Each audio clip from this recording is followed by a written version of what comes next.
the high desert and the great American Southwest. I bid you good evening, good morning, good afternoon, wherever you are in the world. 25 time zones, all covered very completely by this program, Coast to Coast AM. It's my honor and privilege to be with you for the weekend upcoming. Actually, here now. I have been buried in CNN coverage of Hurricane Jeanne, and if you haven't seen it, it's been absolutely incredible. A moment ago, for the first time ever in hurricane coverage, I saw, I believe in the Melbourne area, a correspondent in a yellow kind of, rain protective gear thing. He was picked up off the ground and actually took to the air. First time I've ever seen a correspondent take to the air as Hurricane Jeanne makes landfall at 27.2 north, 80.4 west. That's where it is right now, 27.2 north and 80.4 west, if you're following it on the map, about 10 miles west of Stuart, Florida. And apparently it has intensified as it's making landfall. The eye about halfway on land right now. Winds up now to 120 miles an hour at the last report, with 953 millibars of mercury. West-northwest is the movement at about 13 miles an hour. So once again, the hurricane actually at this very moment making landfall, half the eye on, half the eye off land. And there's going to be significant damage. This was much worse than they anticipated, much worse than we've had so far, and some of the pictures being shown on CNN are absolutely astounding. In a moment, from Florida, Joseph Meyer, a 30-year veteran of the securities industries. You may recall we had him as a guest. He worked as an arbitrator and mediator for the NASDAQ and New York Stock Exchange. He runs Meyer & Associates, a Florida-based investment and consulting firm that specializes in arbitration, mediation, business acquisitions, and capital for emerging growth companies about 100 miles from landfall of the hurricane. The fourth significant hurricane, and obviously worse than they anticipated, to pummel Florida so far this season. And we're going to talk about the economic devastation of Florida, that which has occurred thus far and that which is occurring as we speak. Now, with reference to my telephone lines, I would say Florida only, please. Any of the lines, you're welcome to fill them up, and we'll take calls as we can after we talk with Joe Meyer in a moment.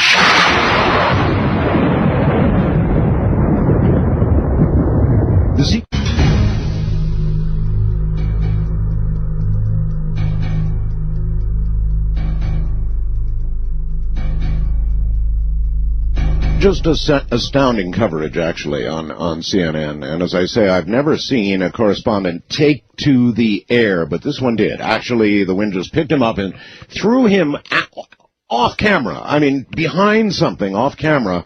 So Florida getting hit very hard. This storm apparently intensifying even now, with the latest report showing winds at 120 miles an hour. Just for one moment, before we go to Joe Meyer, I'd like to see if I can get our first-time caller line on the air. Are you there? Yes, hello. How are you? Hi there, sir. Where are you, please? My name is Matt. I'm calling from Boca Raton, Florida. You're in Boca, huh? Yes, sir. I once lived there, went to school in Delray Beach, so I know exactly where you are. How are conditions there, and what are you doing? Well, right now things are pretty calm as far as the wind goes. It was pretty strong earlier. There's a big tree that got knocked over on Federal Highway, and this is after we've had the Francis episodes where a lot of the trees were knocked down, I guess the weaker ones, and they all got cleaned out. A lot of the ficus bit the dust over there. And right now, some of the larger trees have fallen down on Federal. One in particular is just right across Federal over by 20th Street here in Boca Raton. We have no power in certain sections of Boca. My house is out. And up in West Palm, where I work, they were having winds in excess of 100 miles per hour. And it's just taken a pounding up there. And I expect we're going to be getting tornadoes north of here because I've heard reports that there are green clouds. And I understand those are associated with tornadoes. Green clouds.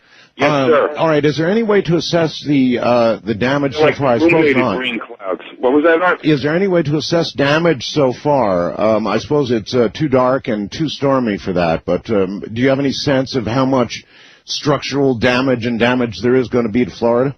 Well, yeah, I had to jump down to Broward to get some gas earlier. I'm a cab driver. And I didn't see a lot of structural damage here in South Palm Beach County or in Broward County from Fort Lauderdale north. Structurally, there's a lot of landscaping damage and a lot of power line damage. So if you want to consider power lines part of your structural damage, sure, there's that. But I didn't see a lot of roofs ripped off, although it's pretty dark in areas because there's no illumination. All right. Well, listen, I've got to run, but I want to thank you for the call, and we'll try and get some calls from other areas, other hurricane immediately affected areas. So I'll just leave all my lines open for that. If you're in Florida, you have a cell phone, you're managing to hear us perhaps on a transistor radio or XM radio, or who knows how you might be getting us. If you are, I fully understand most of the local stations are going to be involved in local coverage of an event of this magnitude. Nevertheless, we'll leave the lines open for Florida. At this point, we'll go to Joe Meyer. Joe, what part of Florida are you in? All right, I'm about 90 miles south of Jacksonville and 72 miles west of Orlando. Okay. So the bulk of the hurricane is pretty far to your east yet, but you're probably beginning to get winds. Yes, we are. All right.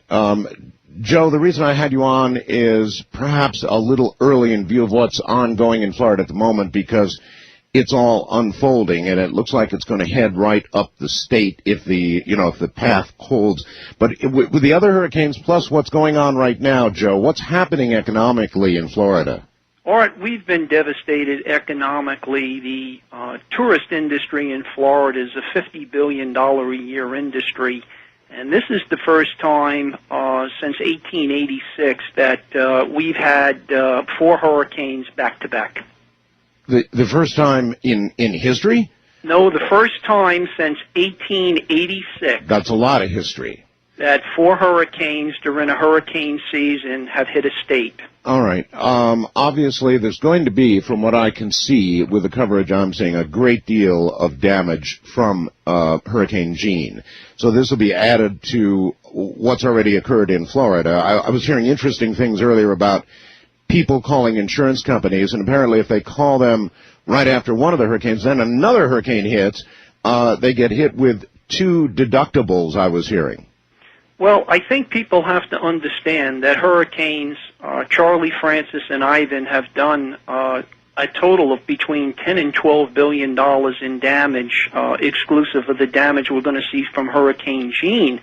And a lot of people are finding out, Art, that they have sizable deductibles on their policy, and they have to put out the first several $1,000s before an insurance company will step in and certainly pay the balance of the monies to make repairs. But is there something to that, Joe, that if you have one hurricane, then you call your insurance company and you make your claim, and then another hurricane comes along, that then is regarded, I guess, as a separate claim, and you're hit with 2 deductibles instead of 1? I believe that's correct, Art. So I heard some people on CNN saying it's better to wait. You might as well wait in view of them coming in. Of course, you wouldn't know to wait, but in retrospect, certainly it would be better to wait. So I'm hearing power maybe not to the affected areas for 3 weeks. I mean, this has got to cost, on top of the tourist dollars, the damage, the infrastructure damage, just incredible amounts of money and a long time to fix up. Well, through Hurricane Ivan, we had over 2 million people without power, and we were without power here for several days. And when the power did come on, it was really not too reliable. So I think so far with the storm having made landfall about 2 hours ago, we already have over 150,000 people without power. Oh, I've heard higher figures perhaps than even that, and I guess it's going up by the minute. Most of the correspondents who were saying they were seeing transformers exploding say now they're seeing them much further into the distance, so then obviously it's spreading, and the amount of geography in Florida covered by possible or probable even power outages is gigantic. Yes, it is. We have 2 main problems in Florida. Number one, we have a shortage of building materials in which to make repairs, and secondly, we have a shortage of manpower in which to come ahead and facilitate those repairs. So the damage from the previous storms in a lot of instances has not been fully repaired.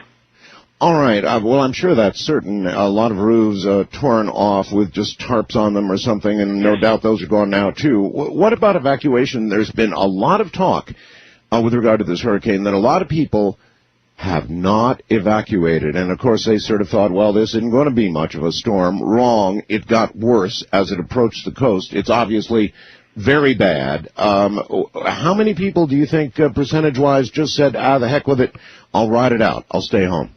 Well, I think when you take a look at the number of people that have gone into the shelters, we're probably looking at 50% less than what we had on the previous storms. We did have mandatory evacuations in a lot of counties, and we had people decide to stay in their homes.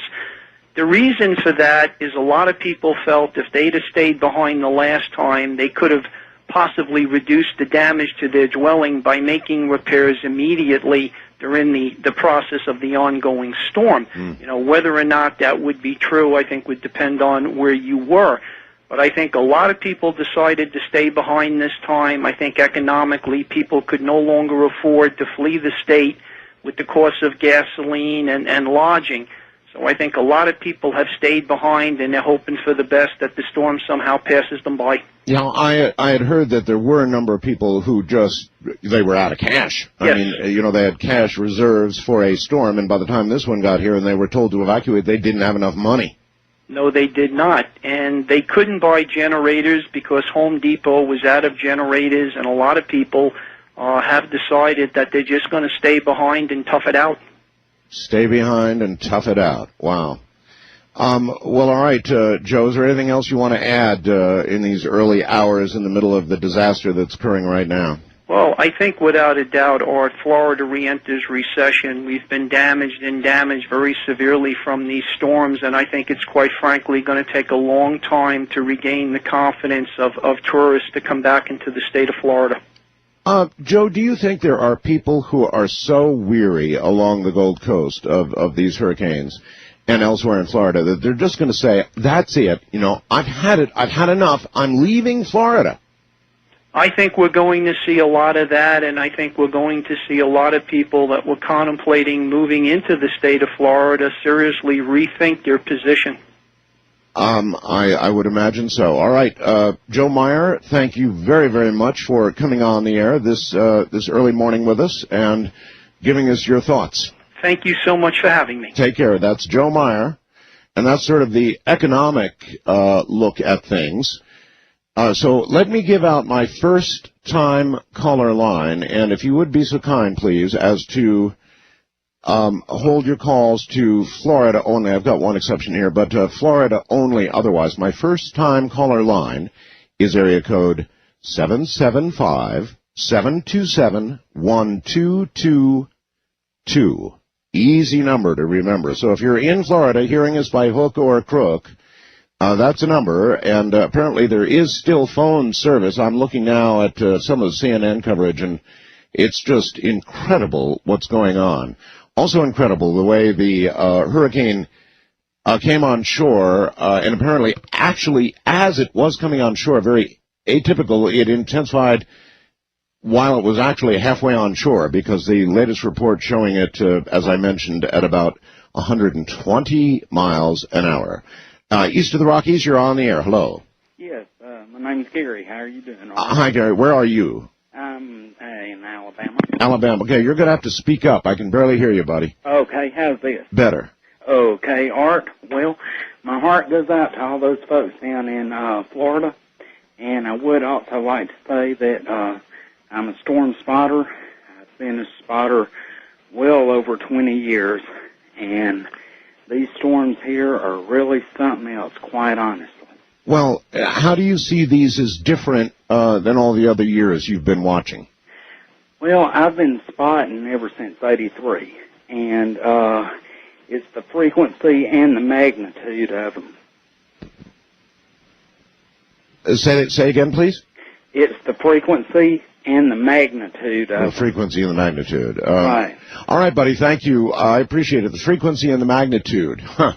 Well, this kind of, as you well know, and many of you have been listening to me for years and years and years now, this is nothing that surprises me in any way.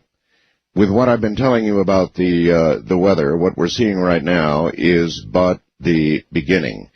And it's not just hurricanes. I'd like to emphasize that. You're going to see all manner of severe weather, including tornadoes, flooding, islands that are going to become uninhabitable. Increasingly, you're going to see all sorts of things happening with our weather that people will, for a while, continue to attribute to sort of a natural cycle. But it's been my feeling for a long time. This is not a natural cycle we're in. First-time caller line, you're on the air. Hello. Hello. Hi, where are you? I'm in Port St. Lucie. Port St. Lucie. Okay, so that's literally ground zero, sort of, huh? Yeah, it's right now in the eye. It's really quiet, and we went outside, and there's just roofing everywhere. So you're literally in the eye of the hurricane right now. Yeah, right now. And how long should you be in that? Do you know? It's been about like half an hour so far. About 30 minutes. You may have up to 2 or 3 hours. I was hearing on CNN of the eye, if you get full effect of it. Prior to the eye crossing your point, how bad was it there? We were just hearing all these noises and we didn't know what they were, and so we went out and there's this palm tree that the city moved after Francis, like it fell on a power line, but they didn't take it down. They just leaned it on another tree, and I think it fell in our car. It fell nearby it, and nearby it, or you think it actually fell on your car? I couldn't see. We couldn't. It was just so dark outside, but it either fell nearby it or on the car. We're not sure yet. And there's just roofing material everywhere, just all over the place, like on the cars and everything. So all kinds of debris. Yeah, and then plus debris on the road. They didn't get to take all of it up, and so that got scattered around everywhere. Do you have a sense of how much damage, if you were to close your eyes and imagine, how bad is it going to be when the sun comes up? It's probably be pretty bad. Yeah, it's going to be bad. A lot worse than Francis, but not as bad as Ivan. Well, that's what I've been hearing, quite some bit worse than Francis. All right. Well, listen, where have you been staying in the house? Right now, we were staying in the garage. Right now, I'm in the living room. So you're back in the living room during the eye, huh? Yeah. Any idea how bad it's going to be on the other side? Of the house, or? No, the other side of the hurricane. Oh, it'll probably, I guess everything that, fell down already, so, I don't know. Well, remember, the winds will be from a different direction as soon as the backside of the hurricane hits you. So, everybody urges, and I'm sure you're going to get hit with more. So, yeah. Stay put. All right. All right, thank you. East of the Rockies, you're on the air. Good morning. Oh, yeah, good morning. How are you doing today? I'm all right, sir. Where are you? I'm in Orlando, Florida. Orlando. Okay, my wife's brother is in Orlando, and we talked to him a little while ago. Believe it or not, he was asleep, and we woke him up when we called. But I guess in Orlando, you're just probably beginning to get some pretty good winds, and it's coming your way, huh? Hey, Art, let me tell you this, please. Art? Yes. Are you there? Yes. It's not Jean, it's Terry. I was in the eye of the storm. I spoke to her. You spoke to who, sir? It's not, the storm is not named Jean. It's Terry. Terry, huh? That's her name. Well, is that bestowed by you, or what? That's what she told me. Her name is Terry. Oh, I see. So you talked to the hurricane? Yes, I did. I was straight in the middle of it. You were straight in the middle of it, and you talked to it? Yes, I did. Her name is Terry, not Jean. So she's objecting to being called Jean. Maybe that's why she intensified before she hit shore. First-time caller line, you're on the air. Hello. Hello, Art. Yes. This is Dave calling from Tampa. Hello, Dave. Hi. About the deductibles on the insurance, each storm in Florida is considered to be a separate event, and this was a law passed right after Hurricane Andrew as an enticement to keep all the insurance companies from bailing out of Florida. And right after Hurricanes Charlie and Francis, the insurance companies were up in small aircraft doing aerial photographic surveys to check for damage so that no one could claim that the damage was caused by only one storm and avoid a double or or now maybe even a triple deductible. It's going to be a massive confusion down there, isn't it? It sure is. You know, according to the National Hurricane Center track, this storm should have turned north by now, but I know it. It shows no sign. I know it. And being in Tampa, that would be of a very large concern to you, because if it doesn't make its northward turn, it could, I suppose, come right over Tampa. Well, we'd be, right, if it keeps going west, we'll be on the north side of the storm, which would be serious trouble for us here. Well, it looks like a west-northwest track right now that would take it just, just barely to the north of you. However, the way these storms have been tracking and they've been predicting have not exactly been the same thing, so... Well, for the past 7 hours, 7 3/4 hours, it's only moved 1/10 of a degree north. All the movement's been westward. Yeah, right toward Tampa. So I Right. guess you're all battened down, aren't you? I certainly am. All right, my friend, thank you very much for the call. Take care. First-time caller line, area code 702-727-1222. There and east of the Rockies, Florida only, please.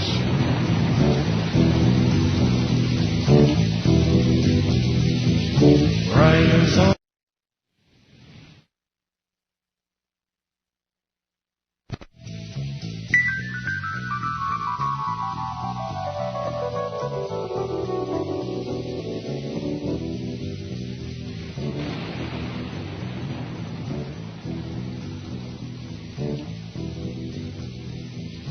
Riders on the storm. Riders on the storm. Into this house we're born. Into this world we're thrown. Like a dog without a bone, an actor out alone. Riders on the storm. There's a killer on the road. His brain is squirming like a toad. Take a long holiday. Let your children play. If you give this man a ride, sweet family will die. Killer on the road. To talk with Art Bell, call the Wildcard line at area code 775-727-1295. The first-time caller line is area code 775-727-1222. To talk with Art Bell from east of the Rockies, call toll-free at 800-825-5033. From west of the Rockies, call 800-618-8255. International callers may reach Art by calling your in-country Sprint access number, pressing option 5, and dialing toll-free 800-893-0903. From coast to coast and worldwide on the Internet, this is Coast to Coast AM with Art Bell. Tell you what, these storms have been acting very strangely, and I know a lot of the rest of you feel it and have observed it. And you can just feel it. They're acting in some different kind of way. I don't want to be overly dramatic here, but the way they're building, the way this one's built, the way this one is moving, by the way, continues to the west-northwest toward really Tampa, frankly, if it doesn't take the turn. It's not yet taking the turn they said it would take, and it's vicious coming ashore, 120-mile-an-hour winds.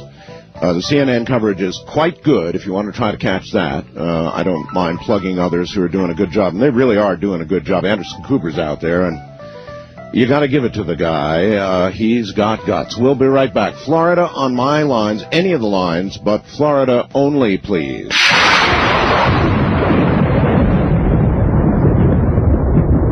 Would you?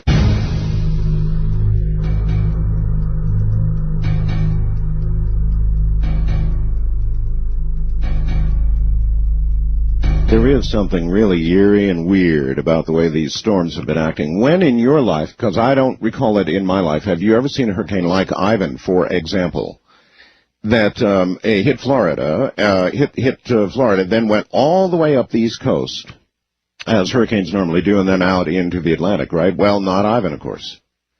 Ivan went sailing right up the East Coast, went back out into the Atlantic Ocean, and then, like unlike anything I've ever seen in my life, it took off straight south, all the way back down to Florida, cut across the state of Florida, went back into the Gulf of Mexico, and regained strength, and then gave them grief in Texas. And now we look at this hurricane building as it comes on shore, with an updated forecast showing 120-mile-an-hour winds now, which makes it, of course, very strong Category 3, and just building and acting and moving in a way that defy those who are trying to forecast it. First-time caller line, you are on the air. Hello. Hey, this is Dan in Lakeland, Florida. How you doing, Dan? Pretty good. And how are conditions where you are? It's getting windy and rain's coming down horizontally. Horizontally, yeah, I've seen a lot of pictures of that. Absolutely horizontal rain, and kind of like little bullets. All the correspondents are saying they can't even turn into the wind. Yeah, they're whoever drew the short stick got, like he said. Well, I used to think that, but if you look at Anderson Cooper right now reporting for CNN, it's pretty obvious the guy wants to be there. Yeah, I know. He's now done this in the last 2 hurricanes. He obviously wants to do this. God bless him. I do understand the urge, but I think he's getting satiated tonight. Yeah. Do you remember John Hope that was on the Weather Channel? Yes. Yeah, he passed away. His hurricane coverage was really good. Well, I've been watching the Weather Channel, but then as the hurricane actually began to impact Florida, CNN seemed to have very good coverage. Oh, yeah. So I switched over. Definitely. And what I wanted to say is something's changed in this weather cycle, because yes, this is the 3rd one that has hit our county. What are the odds of 3 hurricanes hitting? And also, they've been trying to compute, unsuccessfully, I might add, the odds of a hurricane hitting the exact same place. In other words, coming on shore at exactly the same place. I know. There's something... And, you got ice shelves the size of Rhode Island. Breaking off. Yeah. I know. I've got endless stories behind me. Thank you very much for pointing that out, because it's part of what's happening to us right now. These remote things you hear about, like the North Pole melting, like polar bears soon not having any habitat to traverse because all the ice is going to be gone. The bottom of the world, where you see ice calving off, where you hear about ice shelves that are not in the condition they thought they were in. I've got some alarming stories to read you about all of that, but all of that is related to all of this. And the storms are getting, the weather patterns are obviously getting weird quickly. East of the Rockies, you're on the air. Hello. Yeah, how's it going all right? It's going all right, sir. Where are you? I'm in Tampa. You're in Tampa, Florida. Yeah. Okay, and then you're like one of my other callers over there on the west, and for now, okay, but boy, the way this hurricane is moving, right now, it looks like you could be perhaps in for a little bit of it. Hello? Yeah. I just said it looks like you could be in for a little bit of it. What do you think? Yeah, I think it's going to get pretty bad. I hate to, say that, but it's just it's getting real scary right now, and I'm just hope everything everybody makes it out of this one okay. Those last 3 were like hell on earth, man. I'm telling you. Hell on earth, that's the way it's being described by a number of people. Hell on earth. Some of the correspondents that were in the middle of the storm saying this is hell. They were, I think, amazed, shocked, and perhaps a little dismayed to be in the beginning or in the middle of this kind of coverage. As one caller said, we used to think they drew the short stick, and the short stick would be the one to go down and do the coverage, but I don't think so this time. Anderson Cooper, I think, wanted it. He's getting all he wanted. First-time caller line, you're on the air. Hello. Yeah, hi. It's Ken from Fort Lauderdale, Florida. Fort Lauderdale, yes, sir. Just moved down here from Pennsylvania. When? In July. In July. Oh, in July, really? Well, hey, welcome to Florida, huh? I was greeted to all these hurricanes. People are starting to think I brought them with me. Yes, indeed. Are you hunkering down right now, or how are things in Fort Lauderdale? It's not too bad. I keep losing power maybe every half hour or so, just for a few seconds, and then it comes back on. But we get some pretty good bands coming through here. Right. Now, I also wanted to say that if it goes north of Tampa, then it's the south side that becomes the dirty side, right, bringing the water back in. No, that's exactly right, yes. Yeah, so. All right, my friend. Anyway. Listen, thanks, and take care in the middle of that monster. Okay, thanks a lot, Art. Right, bye. I wonder how many of the rest of you have this eerie feeling that we're seeing the beginning of a larger change. But, you know, I know that everybody's going to say, oh, well, it's just a cycle, and they were doing. Probably that's right.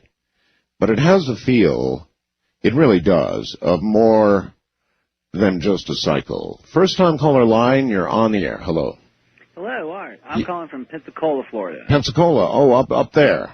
Yes. All right. Well, how's it going? And as you watch the track of this storm, what are you thinking? Actually, I'm not watching it. Our power is still out from when Ivan hit us. Holy mackerel. Yeah, and we're going on day number, I think, 11 or 12 now.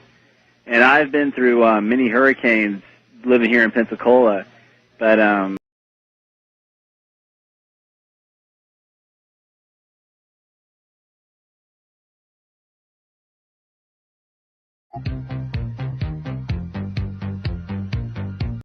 the worst, you say? The worst I've ever been through, and I went through Frederick in '79 and Aaron and Opal, who came 60 days from within each other.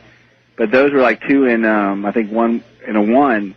But Ivan was just horrible. And also something that we all kind of like, we say to each other, years from now, we'll say we went through a freak storm because, like you said, it went up all the way up to Pennsylvania, came back down through Atlantic, and then beat up Texas. I've never seen any such thing in my lifetime. Yes. And that's not to say it hasn't occurred, but in my lifetime, I've never seen anything like it. And now this one doesn't seem to be taking the turn that they forecast it would. On the other hand, should it take the turn, but late, then I guess you'd be concerned, wouldn't you? Exactly. Everyone in Escambia and Santa Rosa County, if it crosses over the peninsula and gets back into the Gulf, it can regain strength. And this has been one horrible, horrible season. So. And I don't even know why I believe that, but I believe that might happen, or it may turn north as they're suggesting, but right now it sure does look like it's headed mostly west to me. I don't like hearing that, because like I said, we don't even have a TV here because we still don't have power.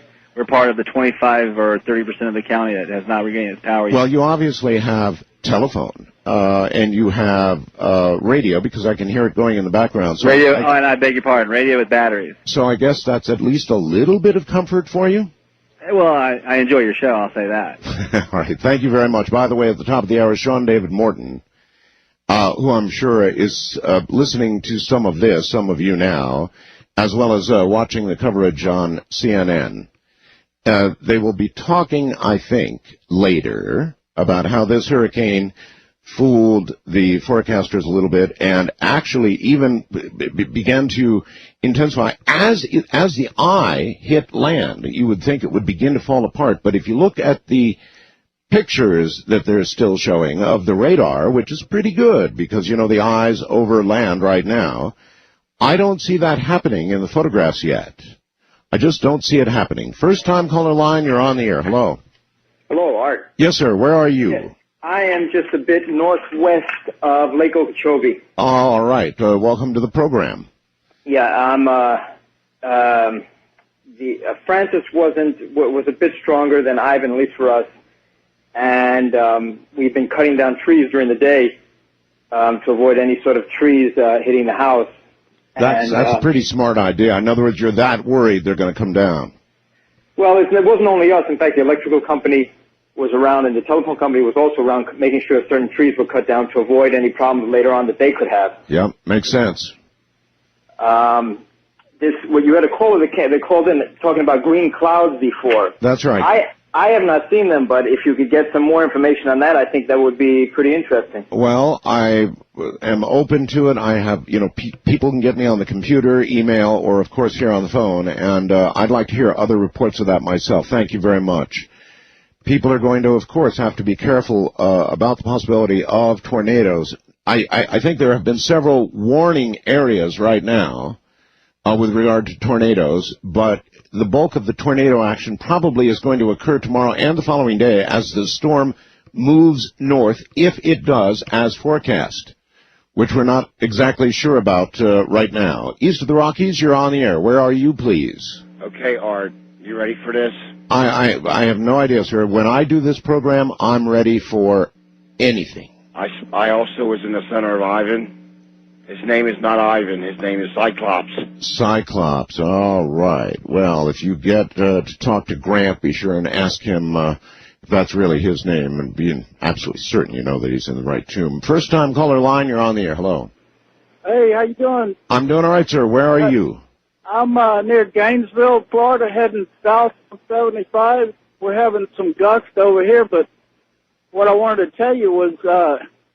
You're in an 18-wheeler, is that right? Yeah, I had a couple of gusts hit me so far. I'm planning to try and stop and check it out in Ocala. Are you running full or empty? I'm full. I got about 34,000 pounds on the truck. Okay, and you're headed south. Right. Winter Haven is where I'm supposed to deliver. That's right in the path of where it's going. Yeah, I hear you. I mean, what's your thinking right now? Are you just going to continue on, or are you going to say, look, we better park and ride this one out? Well, I've been calling the receiver. Yesterday they said, oh, yeah, come on, when we're going to be open. And I called them today. Yeah, we're going to be open. I called them about an hour ago. They said, well, we don't know if we're going to be open or not. Call back in the morning. Well, what about, but as you observe the amount of gusts, the kind of gusts you're taking right now, personally, are you going to be safe or are you going to need to pull over?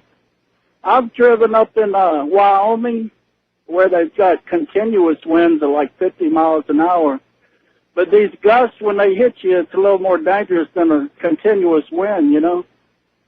Well, so, you're going to pull over or are you going to, what are you going to do? I'm going to get fuel in Ocala, and I might try to go a little further. I think it'd be kind of exciting to go through a hurricane in an 18-wheeler. You know? Yeah, oh, yeah. Hey. The well, state police, they should stop me if, you know. Well, sir, whatever cranks your shaft, your crankshaft. It's a big truck there.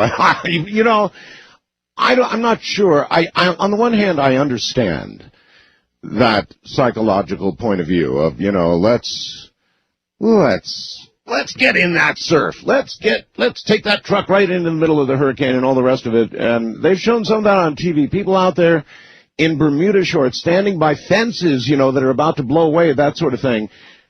Very serious winds and people sort of, being sightseers. So on the one hand, I understand that. But on the other hand, people really are crazy, aren't they? First-time caller line, you're on the air. Hello? Hello? Going once, going twice, gone, east of the Rockies, you're on the air. Hello? Hello, Art. How are you? I'm all right, sir. Where are you? I'm calling from Middletown, Connecticut. Connecticut. All right, well, we're taking Florida only at the moment, but if you have a real quick comment. Okay, quick comment. I got the CC radio that I heard advertised from you. Yes, sir. A year ago, and it's the best radio I ever had. Uh-huh. I ever bought something from someone advertising. Listen, I'm sure they appreciate, and I appreciate the plug, and he's right. It's the best radio in the world. And that's something the rest of you might think about, because when something like this comes along, and increasingly over the years, I've told you, it's going to come along more and more, there are certain basic things you've got to have. One of them's a radio. It's the only comfort you're going to have. Electricity goes out, telephones go out, television goes out. All of that happens when storms of this magnitude occur and will increasingly occur, and you need to have a good radio. So that's good radio. And other things, lights, they sell those, and by the way, particularly the newer style light with LEDs that last millions of times longer. I don't want to do a commercial here, but these are the things that you need to have with you. First time caller line, you're on the air. Hi. Yes. Where? Yes, sir. Where are you? I'm in Pensacola, Florida. Pensacola. And Yes. are you in a vehicle? No, I'm in my home. In your home. Uh-huh. Okay. So how do you feel about all this? Well, the trucker that was just on there, he ought to pull off the road. We had a trucker like that trying to beat this storm here in Pensacola when Ivan came through, and he was going to cross the Interstate 10 bridge, and a 40-foot wall of water came and wiped the bridge out. And wow! Half of the truck was the back half of the truck was on the bridge, and the cab went down in the bottom of Scambia Bay, and that's where they got the guy out. He was dead. Well, there are reports of people, people do some of the damnedest things. There's been a report some people actually took off to one of the barrier islands right in the brunt of all of this. And then apparently 2 people called 911 and said that car went off the intercoastal highway, off into the water. And because it was so bad, they couldn't even send out Coast Guard or whatever with the hope of saving this person if they really did go into the water. I don't see how they could live through it. Well, anybody who tries to stand in the path of a hurricane like what we had here in Pensacola, or even with Gene right now, they need to really think twice. They ought to come to Pensacola and look around. It's like 1,000 tornado. If you can imagine what one tornado would do to an area, it's like 1,000 tornadoes. Listen, I had a economic kind of guy on the air a little while ago, and he said this is going to send Florida into a recession, all of this. Do you agree with that? Well, Pensacola was, Escambia County, where Pensacola is, was already the 17th poorest county in the nation. So I don't know about the rest of Florida, but it's probably going to be better for our economy here than it was before Ivan. Because there's federal money flowing in from FEMA and other things like that. Even despite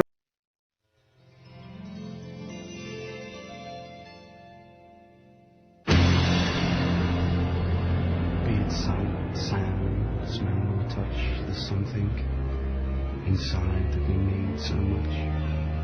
The sight of a touch, or the scent of a sand, or the strength of an oak roots deep in the ground. The wonder of flowers to be covered and then to burst up through tarmac to the sun again, or to fly to the sun without burning a wing, to lie in a meadow and hear the grass sing, to add all these things in our memories all, and to use them to help us to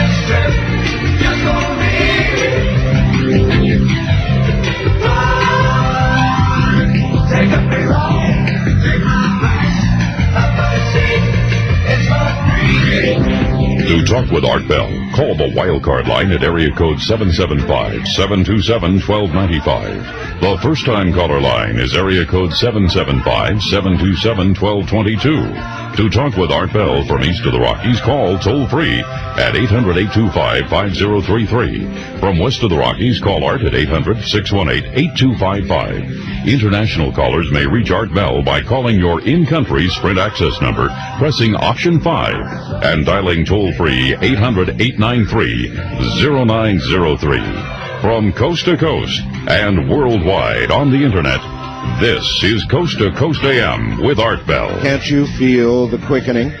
Can't you feel it all quickening with what's going on with our weather right now? That doesn't need any more explanation. What's going on in Iraq? What's going on all across the world right now?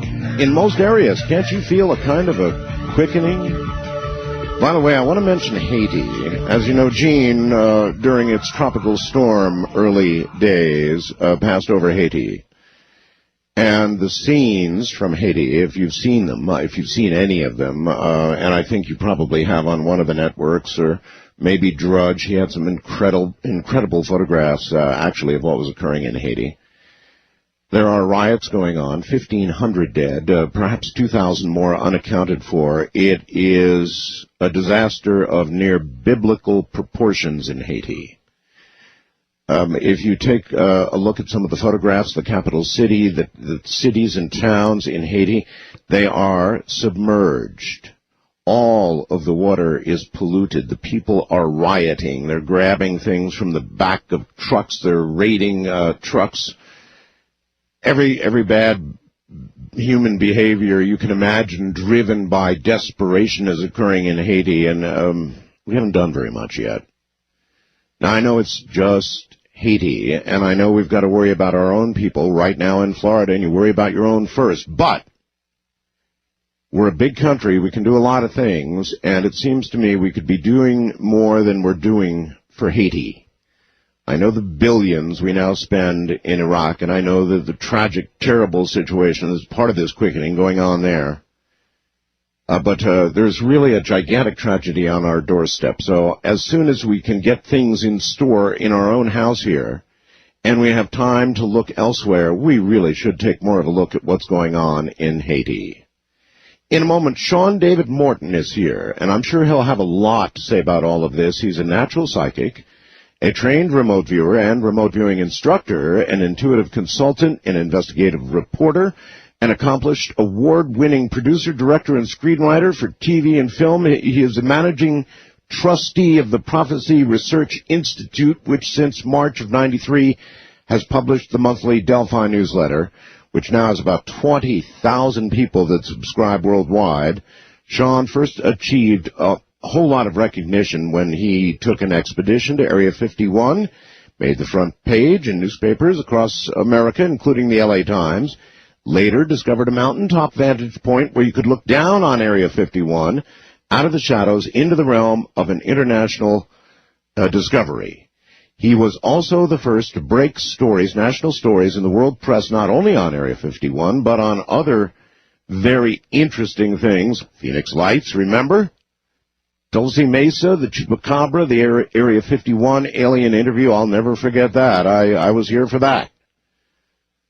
The Pleiadian contact case, there have been many of those. Since then, Shawn's appeared on, written, directed, and produced, and consulted for a lot of TV programs to include Hard Copies, Strange Universe, Sightings, Now It Can Be Told, The Conspiracy Zone. You've probably heard of most of those.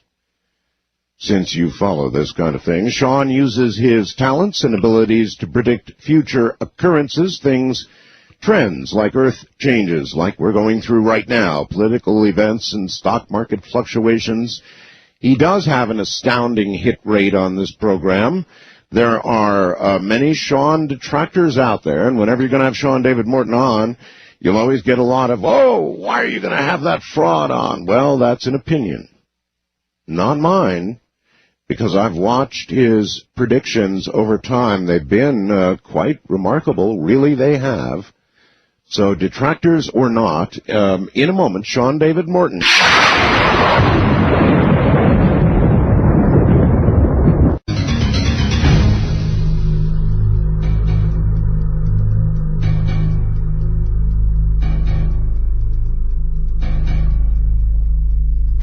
Tracking the hurricane at this hour, Gene, of course. It looks like the eye is two-thirds or a little better on to land at this moment south of Vero Beach.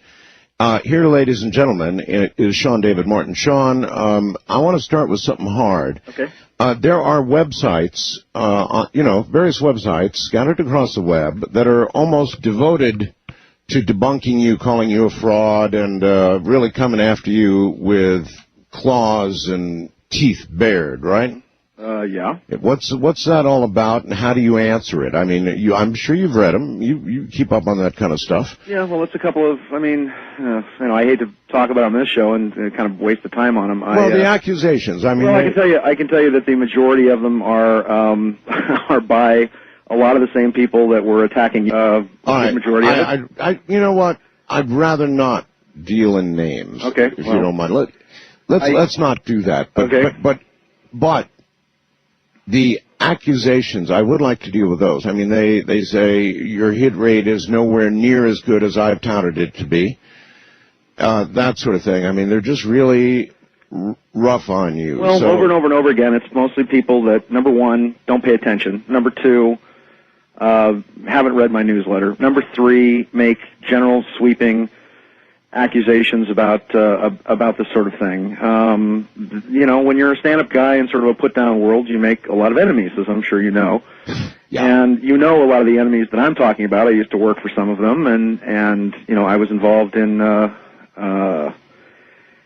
defending you on a number of occasions legally a while back, which certainly got the ill will of a couple of people. And one, I'll just give you one particular example of this.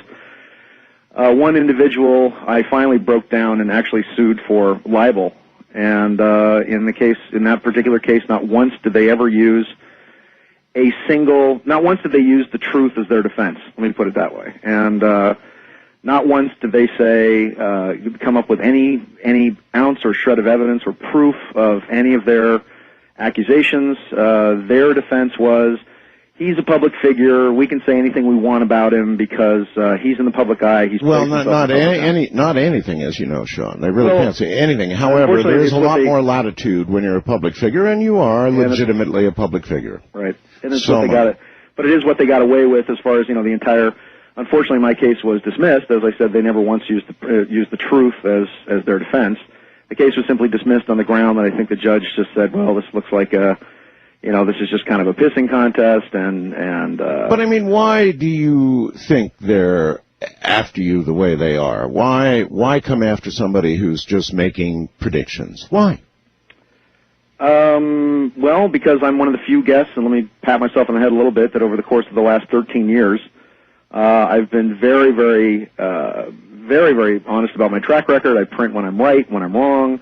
I try to make sure that things are printed, that we have transcripts of the interviews themselves, and I'm one of the few people that they can't simply point their finger at and say, this guy's just wrong all the time, and he's just another freaky psychic. And I mean, I have the unfortunate distinction, as far as my detractors go, of actually putting in print, both in my Delphi Associates newsletter and stating on the radio, a series of very specific predictions that have been very specifically accurate.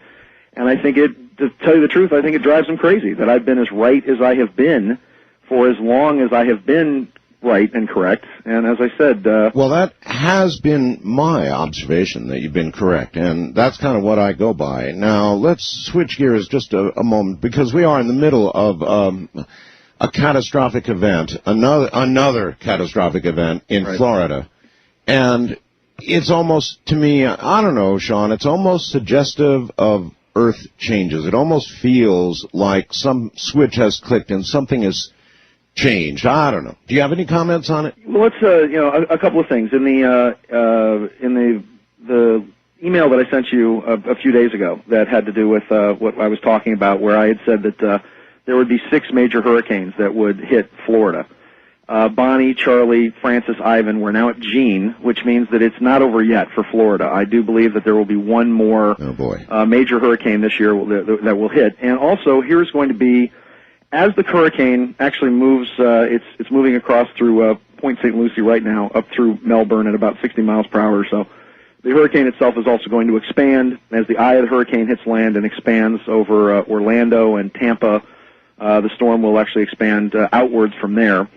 Here's the 2 biggest problems that I say. Well, let me say the biggest problem with Gene right now. The problem is that when it hits, I feel that there is now so much debris, whether or not it's tents or cars or motorhomes or entire trailer park cities there, if you will, that now this hurricane is actually going to pick up a great deal of the debris and turn it into a rain of missiles, if you will, of all the debris that has come from the previous hurricanes. That is going to make this one particularly deadly, because all I see in my visions of this is just a rain of stuff that will actually be picked up by these high winds. And as I said, trees and cars and motorhomes and all of the debris as it sweeps across. That's what's going to make this hurricane particularly deadly, just because of what's going on with it. Shawn, when did you make the prediction of the number of hurricanes this season? I think I made it. I talked about it on George Norrie's show back in February, where I talked about this being in February, okay. This would be a record year for hurricanes. But let me point out that this has a lot to do with the trend of what's going on, and this has a great deal to do with what you have been saying on this program with guests like myself, with other people who have talked about these types of earth changes, whether or not it's the Hopi elders or people who are experts on the Mayan calendar or whatever, that we are entering a phase of time, a speeding up, a quickening, as you have said for many, many years. And I remember going all the way back to the original 1990s when we talked about this, about the 2004 to 2005 time frame, becoming a fantastically wild period of weather that would be exacerbated by a couple of things, by what I think is a couple of things, in my humble opinion. Number one, we have a solar cycle that we seem to be going through, in which there continue to be a massive, mammoth amount of solar flares, and basically it's supposed to be like an 11.5-year cycle or a 22-year cycle that just hasn't stopped for like the past 4 years or so. It has been incredible. And this cycle 23, as they've been calling it, which I think is interesting because you have 23 base pairs of DNA. It's the number 23 has certain mystic and occult significance. Hasn't stopped. And I've also been talking on this show for many, many years about a military white paper that was written quite some time ago, which was called The Flight of the Key Bird, which was a B-29 bomber, I think the last one in existence next to the Enola Gay. And this B-29 bomber was outfitted in the late 1940s, early 50s or so, to begin to track magnetics, the northern magnetic pole, which is what actually opened up the polar routes to commercial airline travel. It was one of the most valuable studies that the military has done, I think, in the past 50 years or so. I was shocked when that happened, and I remember suddenly planes were going over the pole. Indeed. And this occurred because and this is one of the things that they found, and this was then studied by the Rand Corporation in Santa Monica and a number of think tanks, is that this is what terrified them. And there's a huge report on this, big white paper that you can actually still find today in a book called World in Peril. Now, let me be straight about what they were terrified of. They were terrified of the amount of solar radiation that they might encounter, or what? Oh, no, this is what they discovered. They discovered that there's what we call a magnetic north pole, and then the magnetic north pole is actually divided up into, there's actually 3 magnetic north poles, and it is near the natural, what we call the natural north pole. In other words, the magnetic north pole is somewhere near, I believe it's called Boothby Bay, Canada. Well, yes, it's been drifting westward, right? It's been drifting towards the actual axis. In other words, there's the magnetic pole, and then there's what we call true north, which is the actual northern axis of the planet. One of the things that they discovered was that the magnetic poles of the planet were relatively stable from when it was first measured, approximately 1800, somewhere in the late 1800s or so, yes, up until they started actually testing it, up until about, when they started doing this, 1946, 47. And one of the things that started really worrying them was that you had magnetic north and true north were starting to come together, and that somehow the Earth had been knocked slightly off its axis, and that this was the result of massive atomic testing that started in 1945. And then, of course, I think they dropped somewhere to the tune of about 1,500 nuclear bombs on Nevada, our biggest enemy, because they dropped the biggest number of bombs there.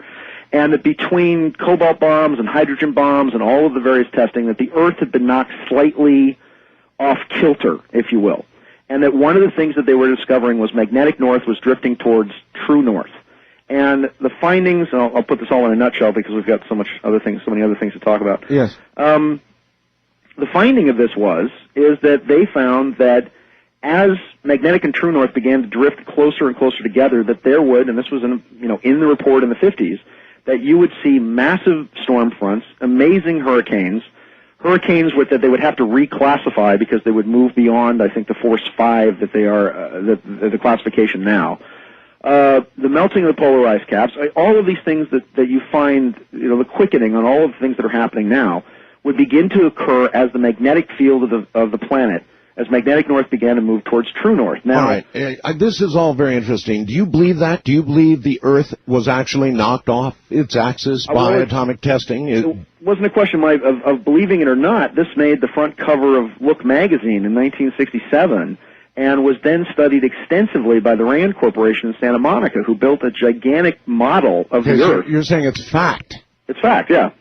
I'm saying that... Well, it sure is one I didn't know about. I didn't know we'd been knocked off our axis, and that would seem to be a big headline for someone to, put across a newspaper, Earth knocked off axis. Well, when they printed it in most of the major newspapers, it was just one of those concepts that was too big for people to kind of handle. What the RAND Corporation found, and this is what I think you'll find the most interesting, is that when they built this huge, and it's, in the think tank right in Santa Monica, right off the 10 freeway there, they built this huge scale model of the planet that had the magnetic fields and magma and the whole thing. And what happened was is that when true north and magnetic north met, they actually found that their model of the Earth actually wobbled over on its side approximately 60% of the time. The other 40% of the time, the north-south magnetic poles flipped. In other words, the whole model didn't flip over, but the north-south magnetic poles actually flipped. Right. And that was in 40% of that. Now, the military was considering keeping all this top secret.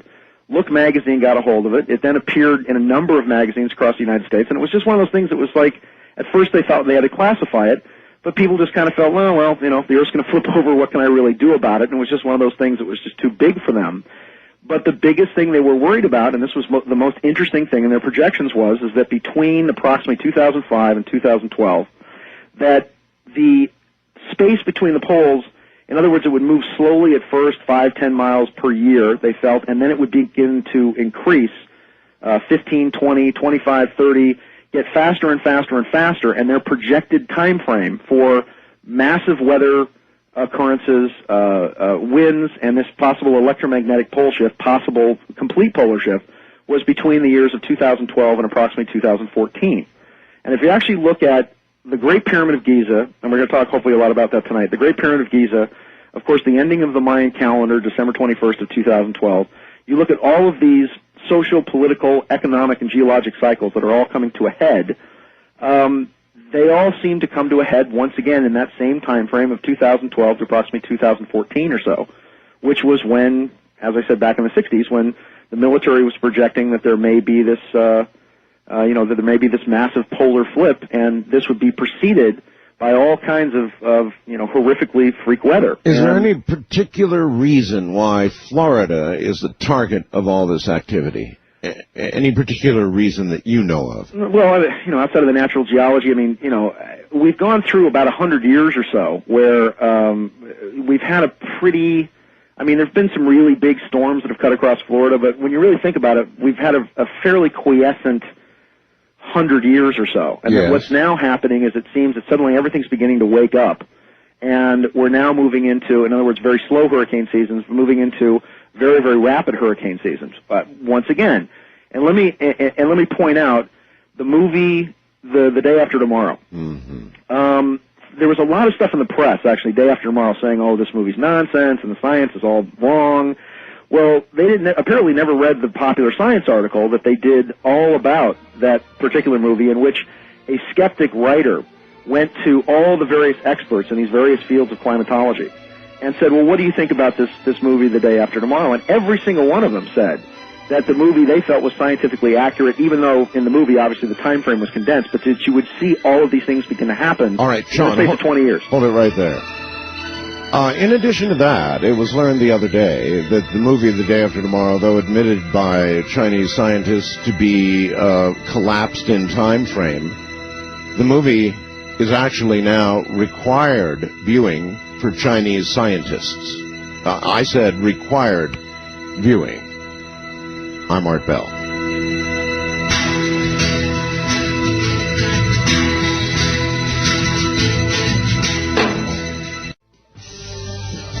To talk with Art Bell, call the Wildcard line at area code 775-727-1295.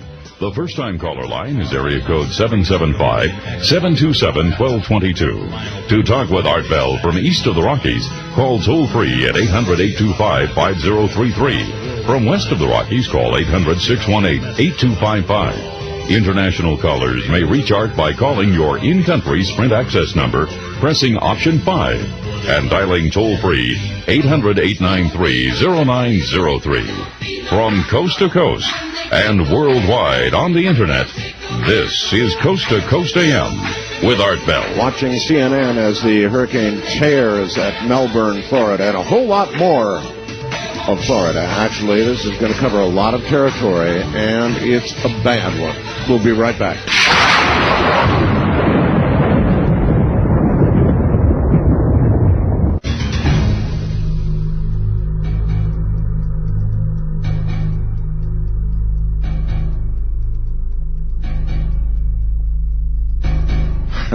Watching Anderson Cooper, during times like this, I wouldn't kid you. I've got CNN video on in the background, so I'm watching. And watching Anderson Cooper is kind of interesting. The guy is obviously enjoying himself.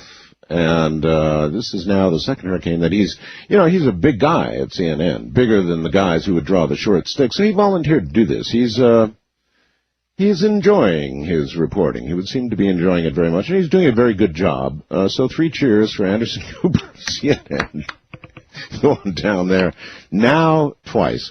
Once again, here's Shawn David Morton. Shawn, since you're a psychic, this is a straight-out question. Okay. If you, as a psychic, knowing what you know, if you lived now in Florida, Shawn, would you move?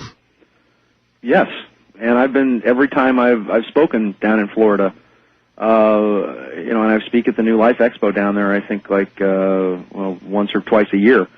I've warned people about this over and over and over again, that Florida is one of the biggest places in the United States at risk currently, because we have globally, if you just look at the trends, take the psychic stuff out of it at first. Well, I know, but the question was the psychic question. The psychic question of it is, yes, I would, and I've told everybody since every time I've spoken down there, you folks need to get out of here. You need to move at least to higher ground up in the center of the state, up into the Panhandle. Can you look into the next year? The remainder of this year, you've already said there's going to be another big one in Florida. There'll be one more. Right, as I said, the biggest damage from Gene right now is the fact that it's coming along the exact same path as Francis. Yeah. And that it's all the junk it's going to pick up in its wake is just going to turn this thing into a. All right, but there's another one coming, and then next year, what do Floridians have to look forward to from a psychic point of view next year? Well, if you're looking at let's take it over maybe a little bit bigger over the next 3 years or so. Fine. The biggest thing that everybody needs to watch, because it's a trigger once again, is going to be the possible eruption of Mount Pelée on the island of Martinique.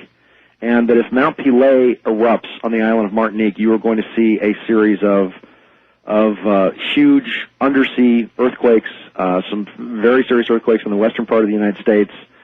Eventually, projecting out a little further in the future, let's say over about the next 7 years or so, a landmass actually rising off the coast of Florida, which I see, and this is very far off in the future, as being sort of a rising continent. That will eventually become known as New Atlantis, and going all the way back to, I think, the first manuscript that I published back in September of 1992, and I published a map in there called the Millennium Factor.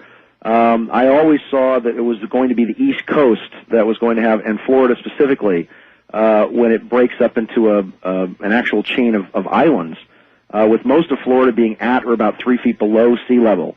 And with the global water levels beginning to rise, once again over the next 10 years or so, then as these storms become more and more severe, as we move into the electromagnetic flux of the planet, this massive solar cycle, Florida, Louisiana. There was a rumor on the net, I bet you saw it, that Tortuga, the island, the island, that it supposedly disappeared. Is there any truth to that at all? No, they found the island, and apparently things are fairly well. Just fairly well. You saw what happened to Haiti. I assume that you've seen the incredible photographs from Haiti. Yeah, and the devastation that happened there, yes. Yeah, real devastation. Riots are going on there. It's unbelievable. The sewage and the water is knee-deep everywhere, and it's a catastrophe, almost biblical. Well, if you look at, let's take a spiritual road here as well. If you look at when the hurricane pretty much skirted much of Jamaica. And Jamaica prides itself on being one of the most spiritual places on earth. Did you see how weird the way it got to Jamaica? Yeah. And then made an immediate left-hand turn and went all the way across Jamaica before it turned. It was almost like magic. Well, if you look at, once again, the Jamaicans themselves claiming that it was because of their spiritual practices and their prayers and you can't go 50 yards in Jamaica without hitting some kind of church there. Right. And the Jamaicans really kind of hate the Haitians because they feel that Haiti is even the word Haiti is a place of black magic. And okay, fine. A wild question then. Do you think it's possible that they did use some sort of power that we've toyed with and know about, and they moved that hurricane?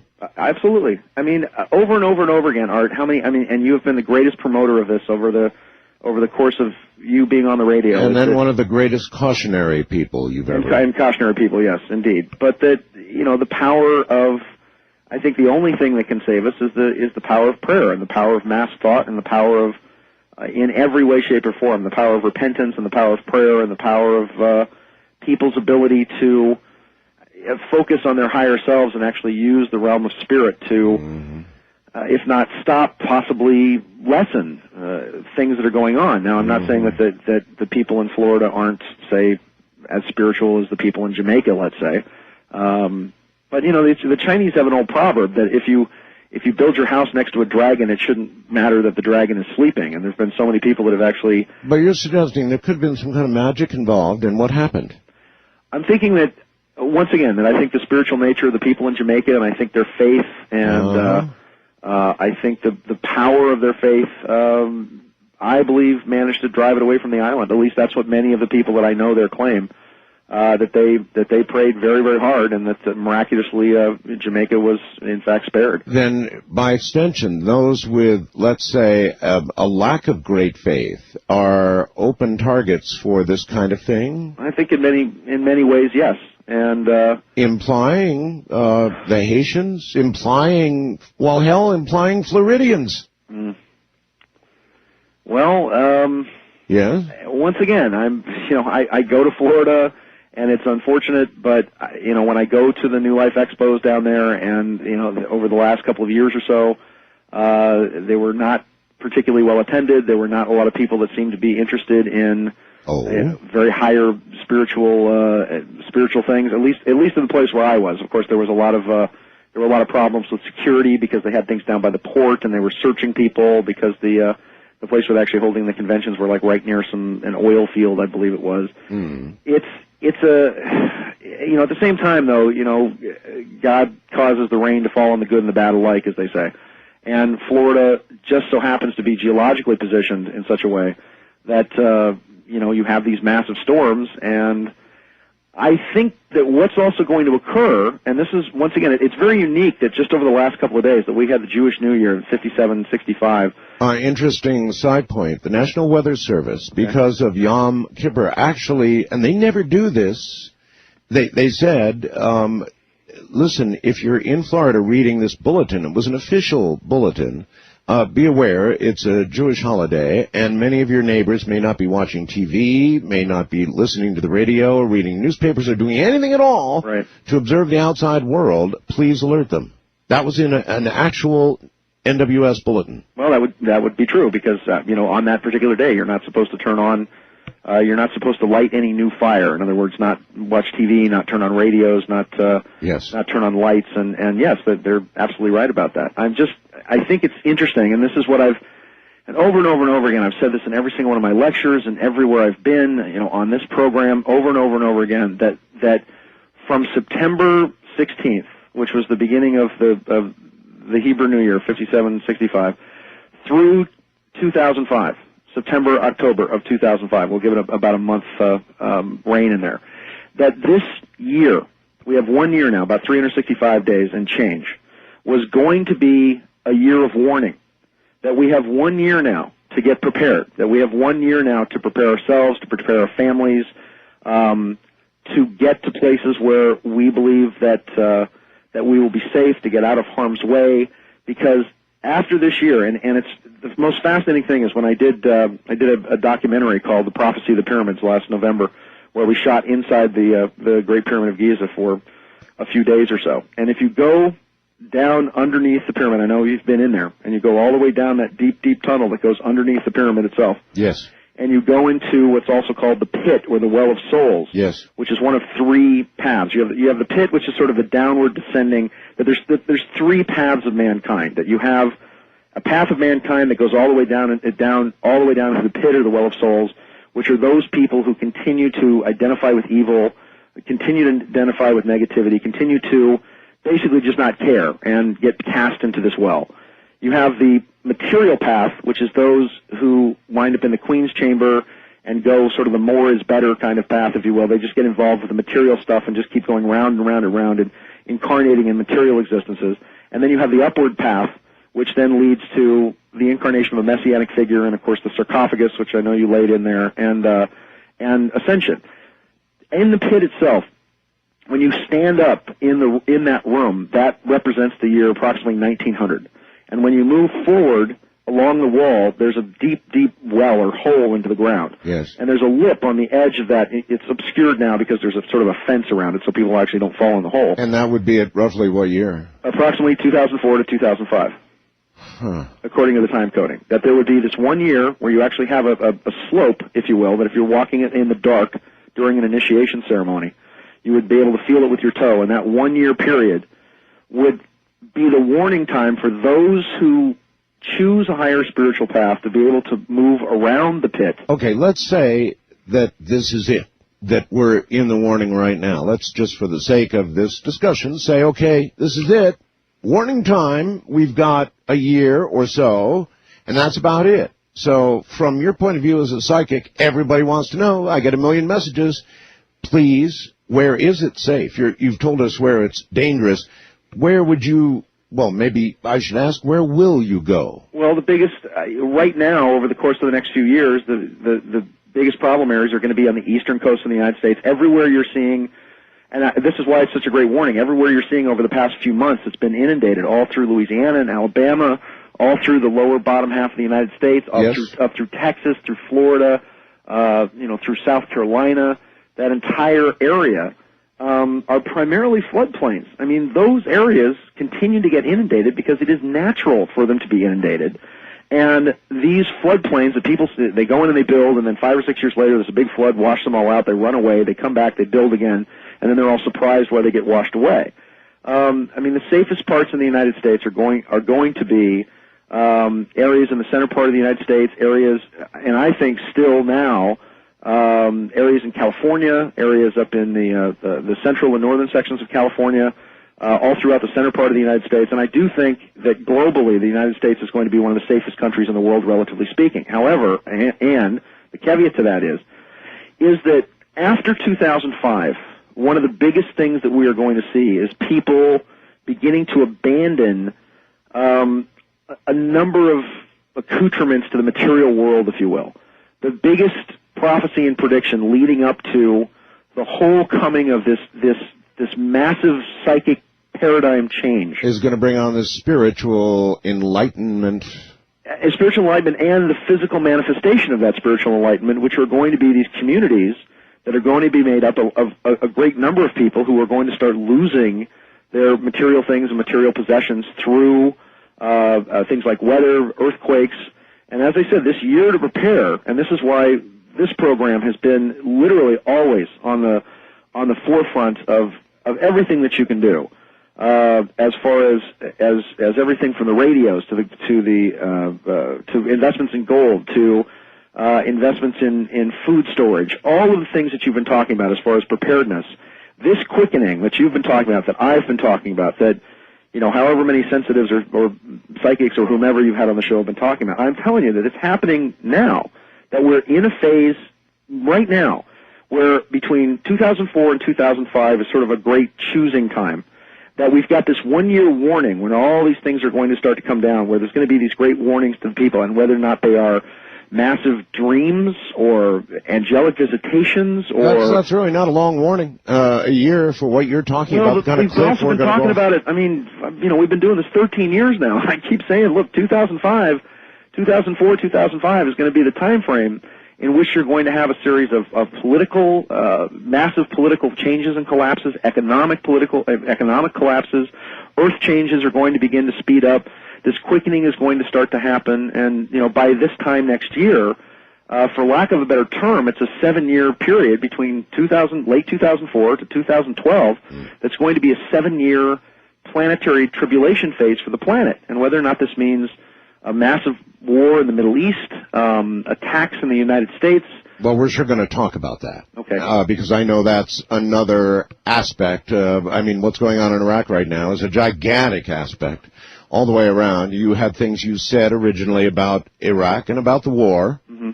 And I presume that you can predict for us, to some degree, where this Iraq war is headed, because right now it sure doesn't look to be in a good place. I know they paint the best face they can in Washington on it, but it doesn't look good to me, Shawn. What are your thoughts? Well, this was exactly, again, and I remember you and I speaking about this, well before this started. Almost a year before this began, yes. I talked about the first thing that Bush. When I predicted back in here's a prediction made on your show back in 1997, I think it was late '97, when I said George W. Bush was going to be the next president of the United States, that he'd run against Al Gore, that Lieberman would be his vice presidential candidate. 3 years before it happened. Yep. Then we talked about I kept saying Bush is going to be president months before this happened, and I got all the mocking phone calls when they announced that Gore was the winner, and everybody, oh, you're wrong, you're a big fraud, you're a big fake, and then of course they turned it around, and Bush won the election after all. And then about a year How before, many of those people wrote back to you and said, oh, sorry, Shawn, actually you hit that right on the money. Absolutely. I'm sorry about that email. None. Well, none? None. Oh, And the same. And by the way, the same. See how people are? On this program when I predicted the Northridge quake months in advance. Right. I gave exact epicenters and magnitudes of the Northridge quake, over and over, or the stock market, or when it was going to go up and down, and over and over and over again. And it's just, the detractors are people that aren't paying attention. I'm the first one to admit in my newsletter on this program when I've been wrong, always. You also have a lot of people who love you, so it's not just detractors. No, a lot of people dearly love you, but just acknowledging there are, really active detractors out there. Look, the only guy that was right and perfect 100% of the time got nailed to a cross. That's right. And if you can't stand the heat, you get out of the kitchen. And it's a controversial field. It's something that, and I come from a background where I was originally raised Catholic, and then we became Lutherans, and then we were like Episcopalians, and then my stepfather was Jewish, and then I went to I studied I lived in Egypt when I was a kid, and then I studied Islam when I was there, and had Muslim friends when I lived in Egypt, and then went to Nepal and lived in the Tibet. Well, all of this so far, and I married a Mormon. Yes, so all of this qualifies you to tell us, along with your psychic ability, where we're headed with Iraq. I want to know. Okay, well here's what's going to happen. Bottom line is that Iraq has always been the road to Iran and Syria. Mm-hmm. And what has occurred now is that with the U.S. invasion of Iraq, which most people thought would not happen, which is occurring now, Bush has now pulled 70,000 troops out of Europe. Primarily is now pulling them out of Germany, right? Bringing them back to the United States to either reassign them. You will see, and this gets into other predictions as well, because everything cascades from here. I've been saying on your program and on George Norrie's show from February on, I kept saying, look, Bush is going to win the fall election by a landslide, at least an electoral landslide. Yep. And it looks like that. I was saying this when Bush was behind in the polls by 5 or 10 points, and George was saying, I don't know. Now it looks like an electoral landslide if it were to occur as surveyed today. Well, that's and the debates aren't really going to change anything. Bush still has a $250 million war chest that he's going to use. I think Kerry's running the lamest campaign I've ever seen. I mean, so much so that even Jon Stewart on The Daily Show makes fun of him, saying, when's this guy going to actually start his campaign? And I think he's going to be the Wendell Willkie of the 21st century. Well, actually, I think he just did. If you watched him the last several days, he's been all over Iraq suddenly and finally, but it's a day late and a dollar short, I think, for him. Anyway. Well, the way the war is going to expand is that, and you're going to see a change of the mission.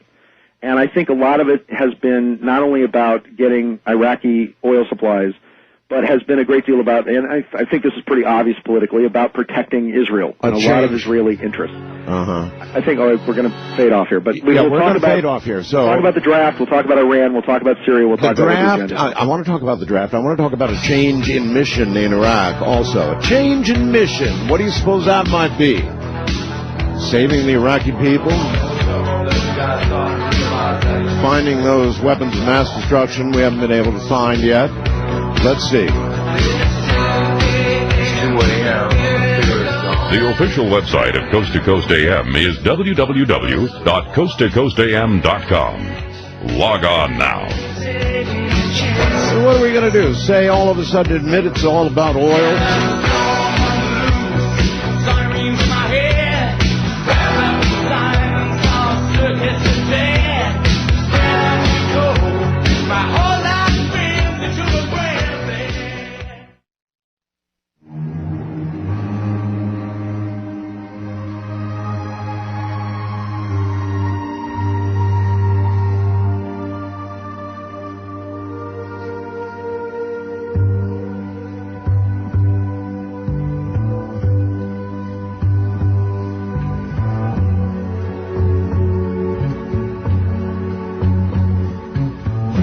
Some velvet morning when I'm straight, I'm gonna open up your gate and maybe tell you about Phaedra and how she gave me life and how she made some velvet morning when I'm straight. Flowers growing on a hill, dragonflies and daffodils, learn from us very much. Look at us, but do not touch. Phaedra is my name.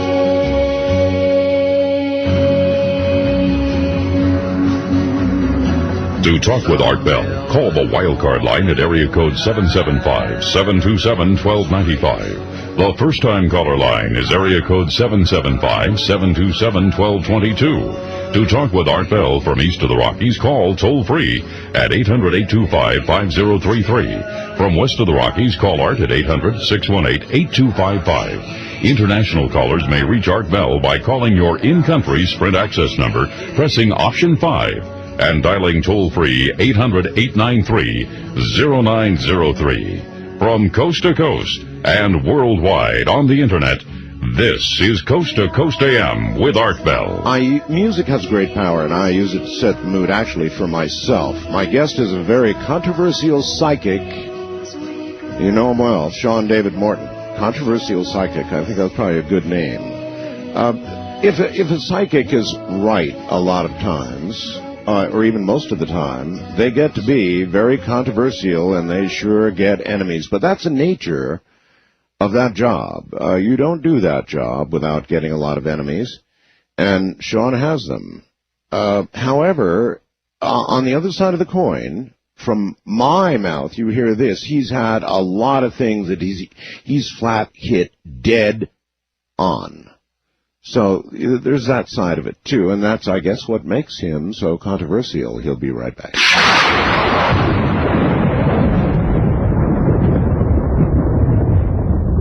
Hey!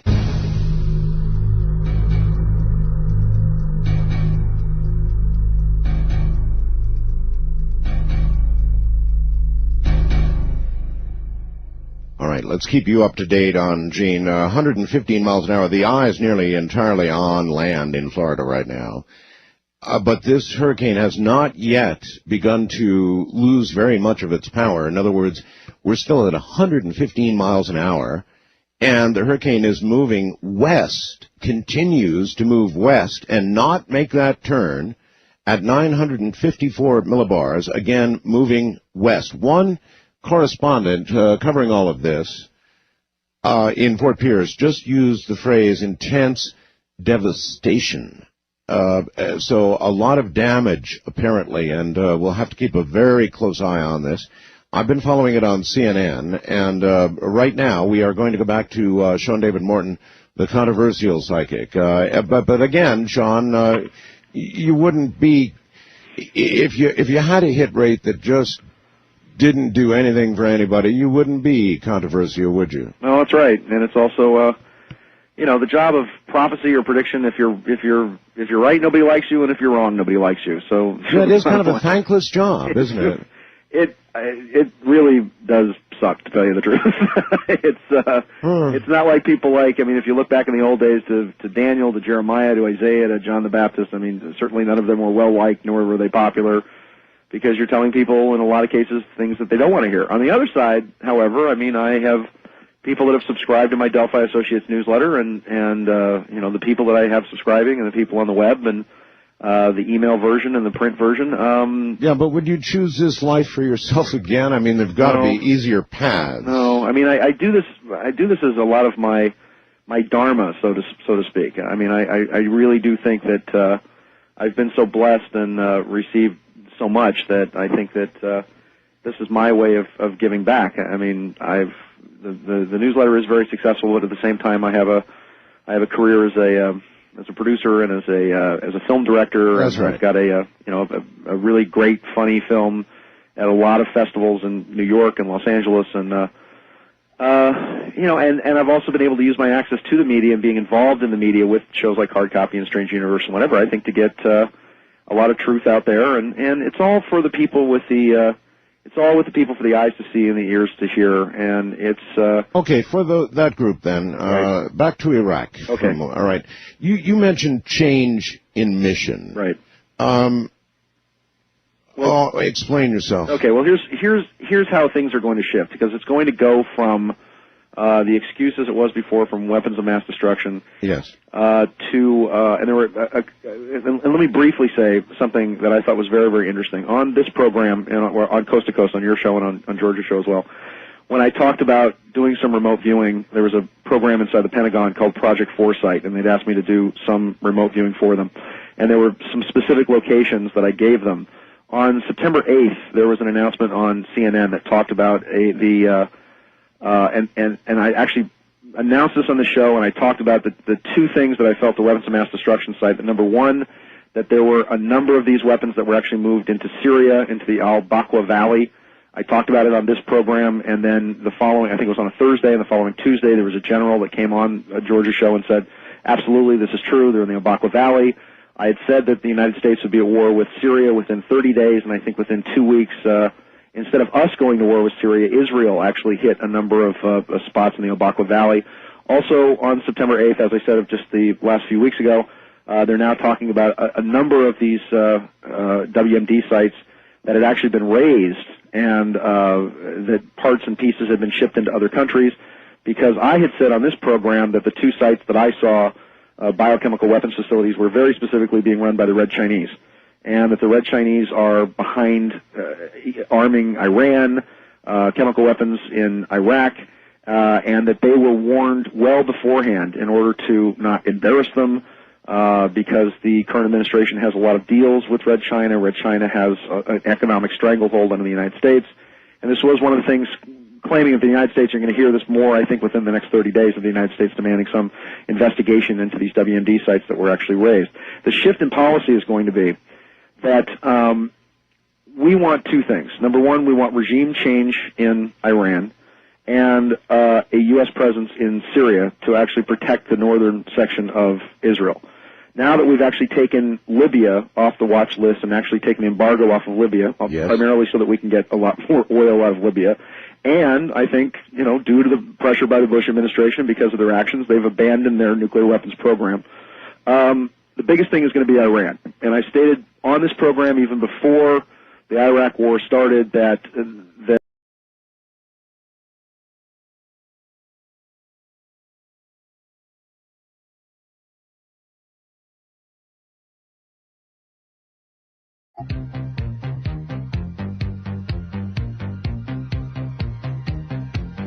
oil out of Libya.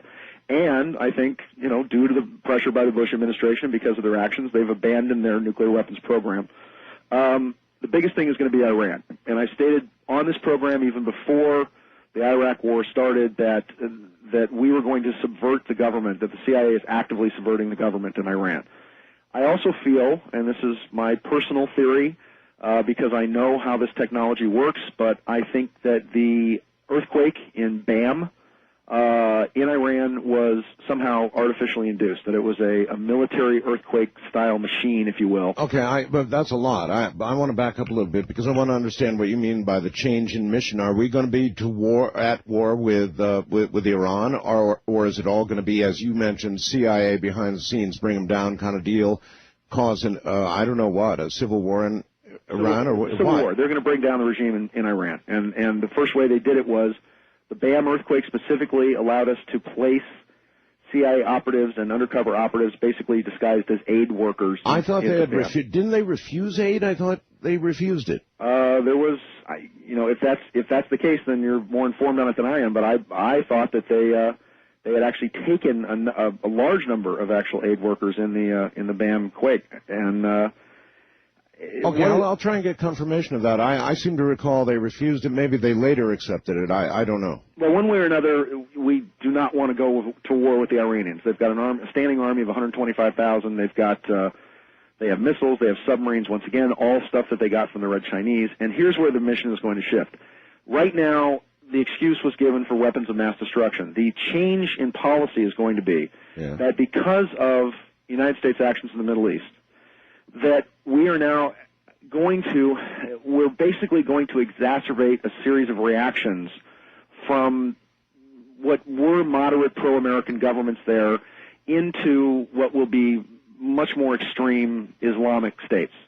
And the shift is going to be not weapons of mass destruction, but we have to subvert regimes that become these more fundamentalist Islamic states for the protection of the United States. And of course, I think our biggest mistake is that with the removal of Saddam Hussein, for as horrible as he was a stabilizing influence in that region. He was a moderate Ba'ath Sunni, which is about 15% or so of the population. We've now handed the country over primarily to Shiites, and the radical Shiites share the same radical Islamic faith and religion, or version of Islam, should I say, that's probably the best way to put it, as the Iranians, as a majority of Saudi Arabians, as Libya, as the Syrians.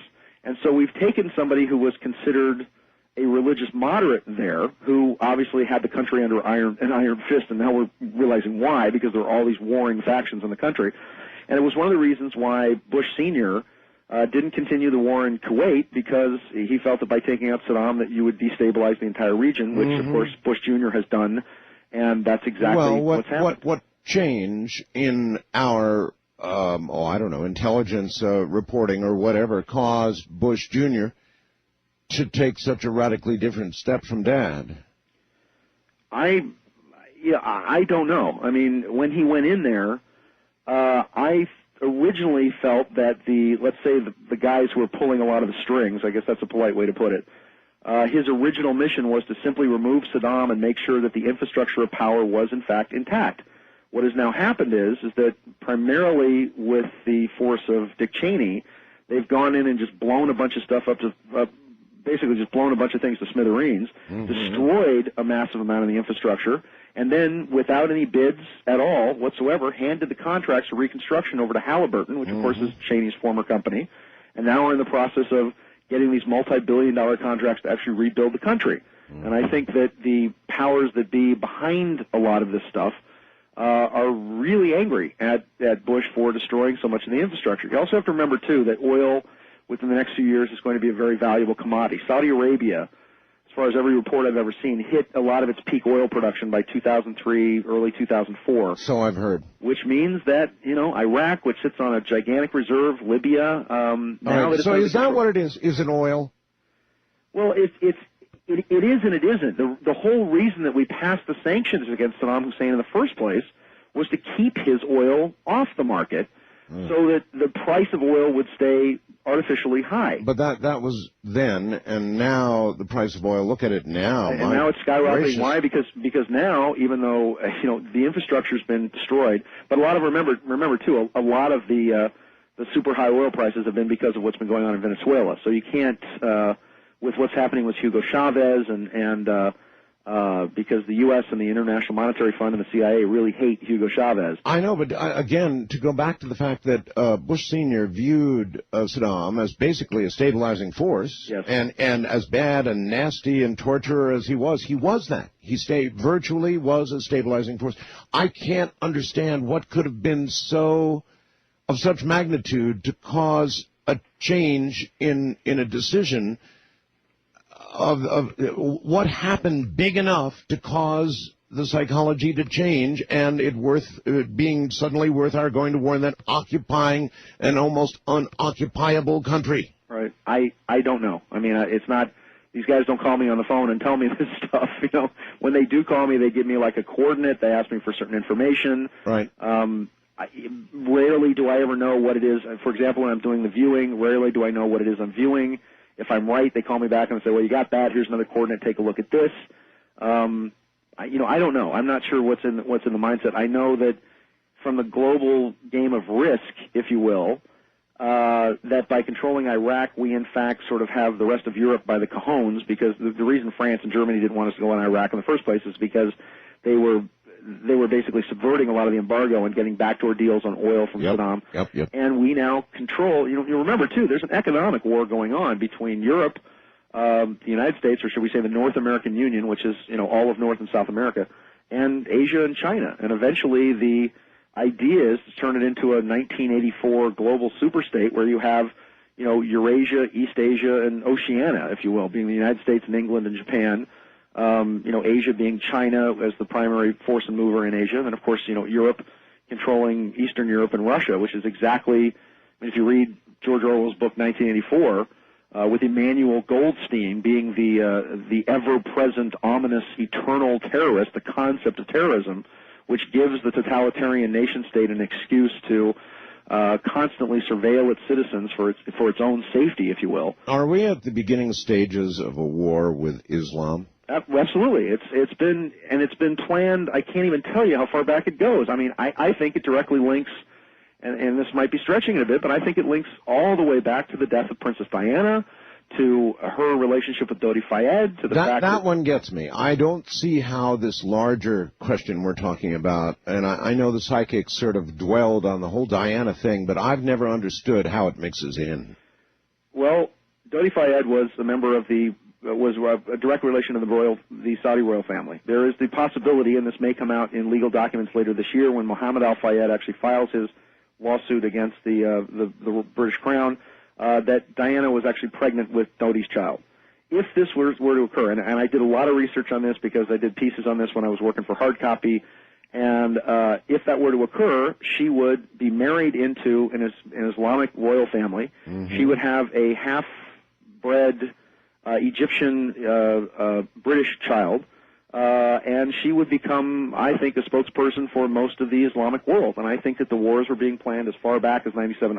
I know they were being planned as far back as 1997, 98, and all the way back in 1994. And I've reprinted these a number of times in my Delphi Associates newsletter when I talked about the Vajra Chronicles, and I was on, I think, Hard Copy in 1996, where I said that there would be Islamic attacks against New York and Washington, D.C. in 2001, that these would then lead to a global war versus Islam, that you would have a Shiite majority of these countries.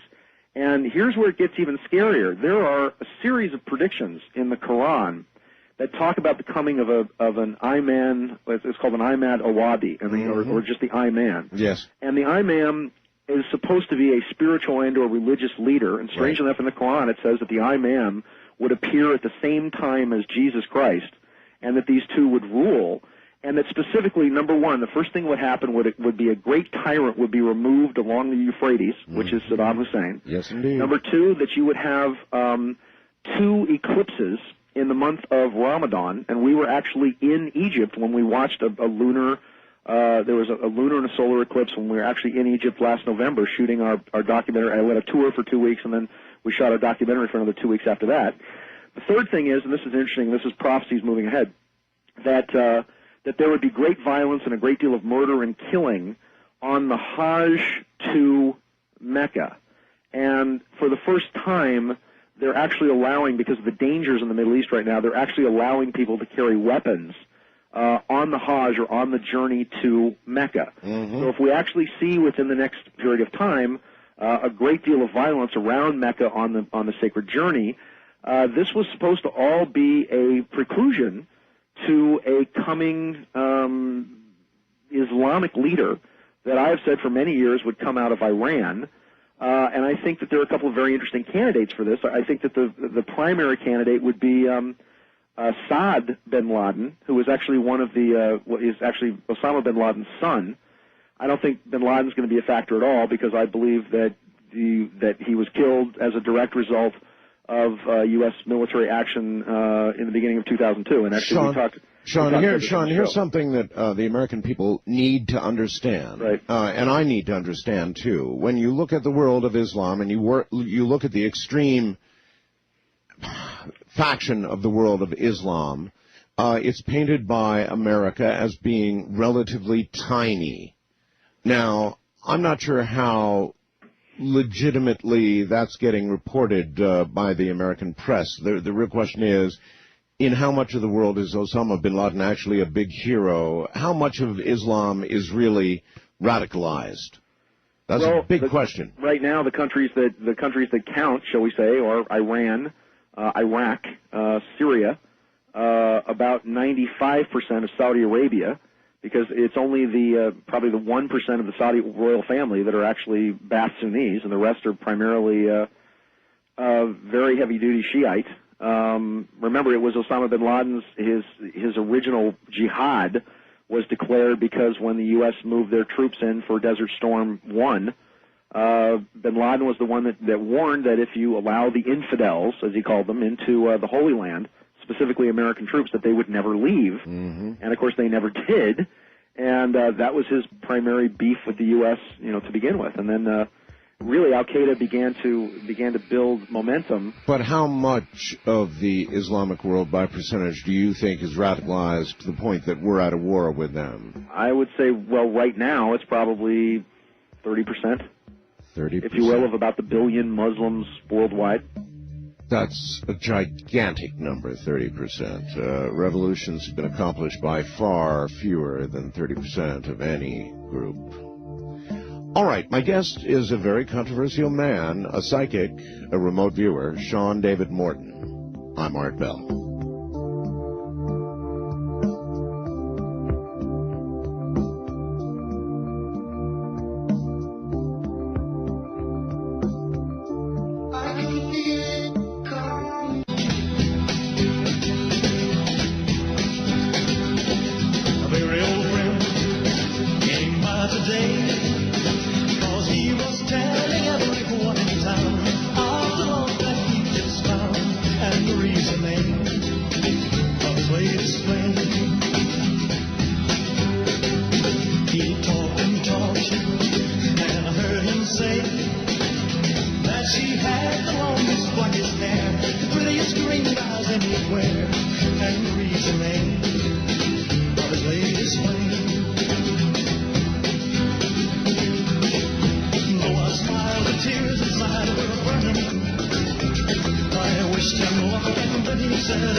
Talk with Art Bell.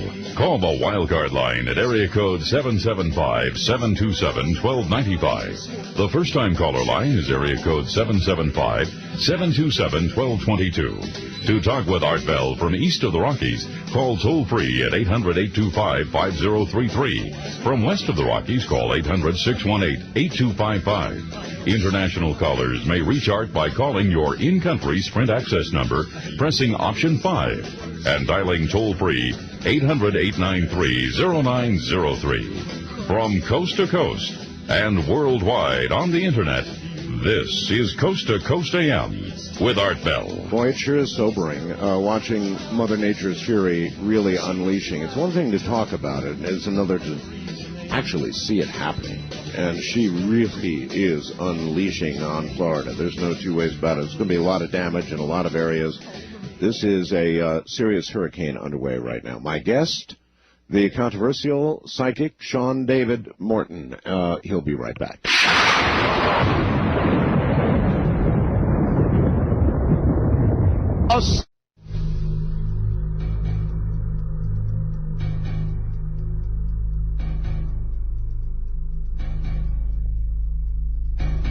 Once again, Shawn David Morton. Welcome back, Shawn. Thank you. Well, okay. I've got a question for you, Shawn. Sure. You're sort of a part sometimes, from an interviewer's point of view, as I listen to you, it's like you're a commentator a little bit of the time, a political observer a little of the time, and apparently a remote viewer some of the time, and then a psychic some of the time. So when we talk about the insights that you have, what I'd like to know is how many of them come these days, these latter years, from remote viewing versus some psychic, insight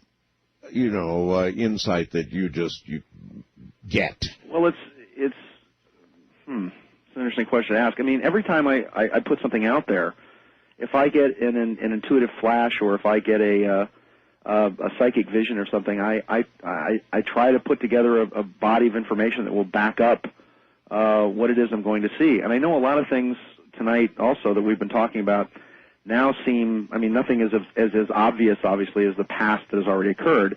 But, I remember when we were talking about when the United States would go to war with Iraq and what was going to happen with that policy and all of these various things that I was talking about. I recall. Now it seems very obvious, but when we were talking about them originally, I know I'm restating things that I've said on the show dozens of times. Even and to answer your question very specifically, I don't, and this is one of the reasons why I started the Delphi Associates newsletter as well, is because I wanted to put things out there and say, okay, this is what I'm seeing, this is what I feel, and instead of just me jumping up on top of the house and screaming fire, I wanted to see a corroboration, if you will. I always envisioned a group of psychics and or sensitives and astrologers and remote viewers that were all kind of looking in the same direction. The one problem also with psychic predictions is that it's very, very difficult. It's almost like the difference between driving a car along a road and actually flying in a plane, where you have two different vectors of time. A car on a road, you have a specific timeline of miles and an ETA as to when you're going to arrive somewhere. Let me rephrase my question, Shawn. Let's say that you have a psychic vision of some sort. Yes. Do you use remote viewing to attempt to confirm that psychic vision? Absolutely. And I work with maps a great deal too, what we call cartomancy, where I'll actually, a great number of my Earth changes predictions have been because I've worked very specifically with and had a fabulous success rate actually working with maps and running my hands over the maps and actually getting energy that comes out. I'll give you an example of this. When George and I were talking a few months back, George mentioned that there were all these experts that were saying that September 6th there was going to be a huge earthquake in Los Angeles, and I said it's not going to happen. I don't know where these guys are coming from, but it ain't going to be that way. I will say, let me make a prediction on this now. My prediction then is that I felt that sometime in late October that there was going to be a fairly substantial quake in San Bernardino, out near Riverside. And when I say substantial, I'm talking about probably between a 5 and a 6, out in the Riverside Cherry Valley area, and that this was not going to happen until sometime around October or so. Okay. Meanwhile, now in this 1 year preparation leading up to what I believe is a 7-year tribulation phase from 2005 to approximately the grand finale of 2012. Yes. Everything is going to start to activate, and let's take it back to we should probably call this the day before tomorrow as opposed to the day after tomorrow. All right, well that's fine. Out of curiosity, though, again, how, for example, you've had this psychic vision of this cliff that we're about to go off. How would you then use remote viewing to try and confirm something? I know it's tough with time, so how, is that possible? Yeah, it's all about focus. The whole point of remote viewing, and it's which is a fancy name. It's a way of taking, shall we say, a Western scientific technique that was developed at Stanford Research Institute by Russell Targ and Hal Puthoff and the whole gang there. And I've taken the things that I've learned intuitively from when I was living in Nepal and put the two of them together so that with remote viewing, specifically, you can focus in on a specific event. It's very much like looking through a telescope, though. It focuses your attention. For example, you could say, well, you predicted the quake in Los Angeles, but let's say you didn't predict the quake in Japan. And I would say, well, I can't be everywhere. I focus on the United States because people live here and people that subscribe to my newsletter are here. When I go global with predictions and do things, when I'm asked by Japanese magazines or TV or whatever to predict things in Japan, and I've got a very good track record there as well. Well, I'm sure you can't see things you don't look at. It's difficult because it's all about focus. Although things will happen where I'll just suddenly my whole body will begin to chill, and I'll get heart palpitations and massive what I call headline headaches, and there's a almost like a general feeling in the time stream of some event, like literally like going down a river in a boat at night backwards, where suddenly you can feel the currents and eddies of the time stream, that that there's going to be a waterfall or a huge rock or a rapid, if you will. And that's sort of the best way I can describe it. Then it's all about, well, now I have to focus. Now I have to sit down and meditate and see where is this coming from, and is it coming from an Earth event, a man-made event?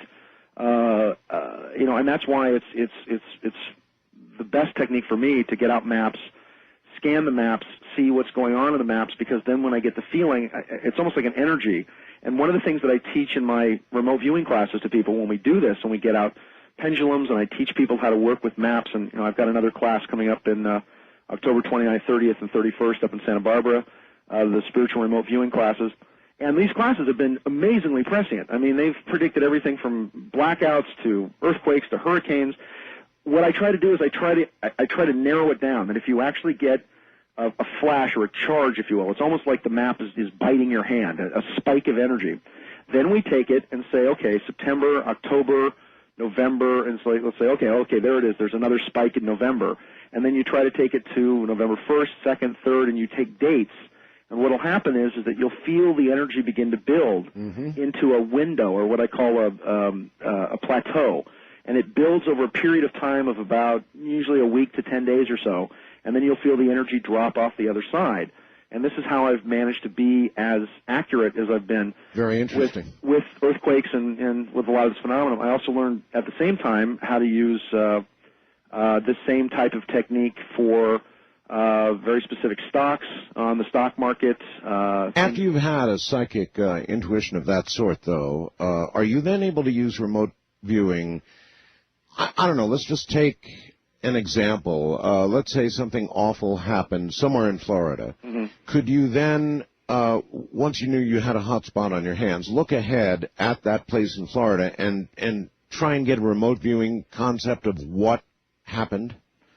Or is it too what happened tough? in the past, or what's going to happen in the future? Yeah, sort of to confirm a psychic vision of what's going to happen in the future, yes. Yeah, it's all, the remote viewing aspect of it is all about focus, and it's all about, for example, a remote viewing target, usually you won't really know what it is. You'll get a coordinate of, 758 aqua, and whoever the monitor is will have an idea of what it is they want to project you to, and then you describe the picture, let's say, because it's all about, it's like being in Mary Poppins and jumping in a chalk painting. You get a 360-degree holographic vision where if the monitor knows what he's doing, you can then move backwards and forwards and up and down in time, all around the specific space of the event. As I said, the effect that I was getting, the first thing that I got, let's take Gene as an example of this. And when I wrote you my questions a couple of days ago, and I said, look, there's 6 hurricanes, Gene is like 5, and the number of 6. The first thing I got on it was debris just flying in the air, like missiles, if you will. Here's what I got. It was like 1,000 Trojan arrows flying through the air. And like people under shields and hiding from arrows, because that was the first thing I got, was all this debris being picked up by the winds, and the debris itself being picked up by the winds causing more damage than the storm normally would. And as I said, I believe there's going to be one more. By the way, there's a Lisa out there. I don't think Lisa's going to be much. It's going to be It's going to be in the M. It's not a K or an It's going to L. go all the way to the M's, huh? It's something after this, and I think that this one is not going to. It's going to come up. It's going to come up the other side around. From the interior of the Gulf, it's going to come up around the other side, around by New Orleans, Mobile, Alabama. Oh, New Orleans would be awful. Yeah, it's going to come up around the inside edge this time, in a clockwise fashion. So it's going to actually hit the upper side of Pensacola, all around the other area. So that, and I think those are my six. Those are the six that I thought that we would see major hurricanes in that area for this year. So in a way, Shawn, without being quite so graphic and direct, you agree with the people who say, this is God shaking a finger at these areas that are being hit. I mean, that's kind of what you said. It's difficult to say because once again, I mean, I'm not a person that gets up on the soapbox and yells Jeremiads at people, you better be good or God's going to punish you. I'm saying though that these people, and every time I've been to Florida, and I'll say it again, I've said to people in Miami, I said, look, you living here, I think is nuts, and this is going to happen, and it's going to come, and it's going to take out a big chunk of this, and at a future point in time, Florida's not there. There's a chain of islands. There's a landmass that is going to rise, and this is why Mount Pelée is a big trigger here.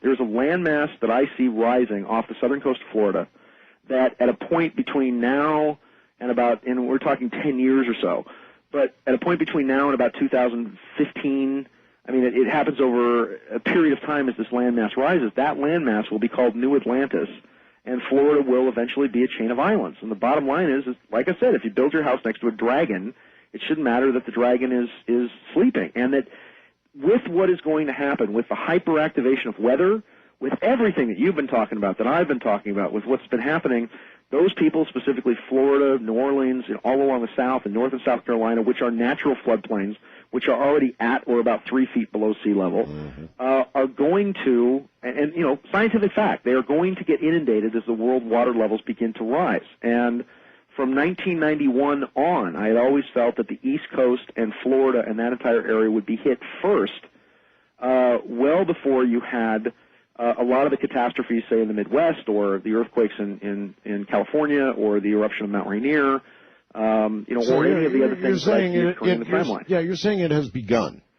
That this is the year, that right now, this is the warning year, that people will be given a chance, if anything, if God is waving his finger at people, what he is saying, it's not the middle finger, I hope, but if he's waving his finger at people, he's saying, I'm giving you 1 year to prepare, and in that year, you better be thinking about buying possibly weapons to protect yourself, and groceries, and possibly gold as a form of barter. What a nice future. Or water, or what have you. Well, we're at the end of this cycle. Everything I can tell you coming to a head in 2005. If you study it from an ancient prophecy angle, talks about the 7 years of 2005, 2012. If you study it from the fourth turning, or a simple political science angle, we're looking at the end of a series of economic cycles as well, as far as the stock market, as far as what's going on with politically. We're looking at an infusion of totalitarian government as things begin to decay into chaos due to a series of massive natural catastrophes. And I've said also from the beginning that I've always felt that the United States will be one of the safest places in the world, that I believe that America has always been spoken of in prophecy as the second holy land that's been prepared in the wilderness, that I think the people of the United States will be a grand light to the rest of the planet, and that what we think and do and say here has repercussions down through time, if you will, that act as a bright beacon of light for what is going to become a new and amazing civilization that is going to be based more on things of the spirit rather than things of the material. Okay, let's try a specific. Osama bin Laden. It was like Mrs. Hines Carey had a psychic vision the other day. She said, I wouldn't be surprised if they found Osama next month.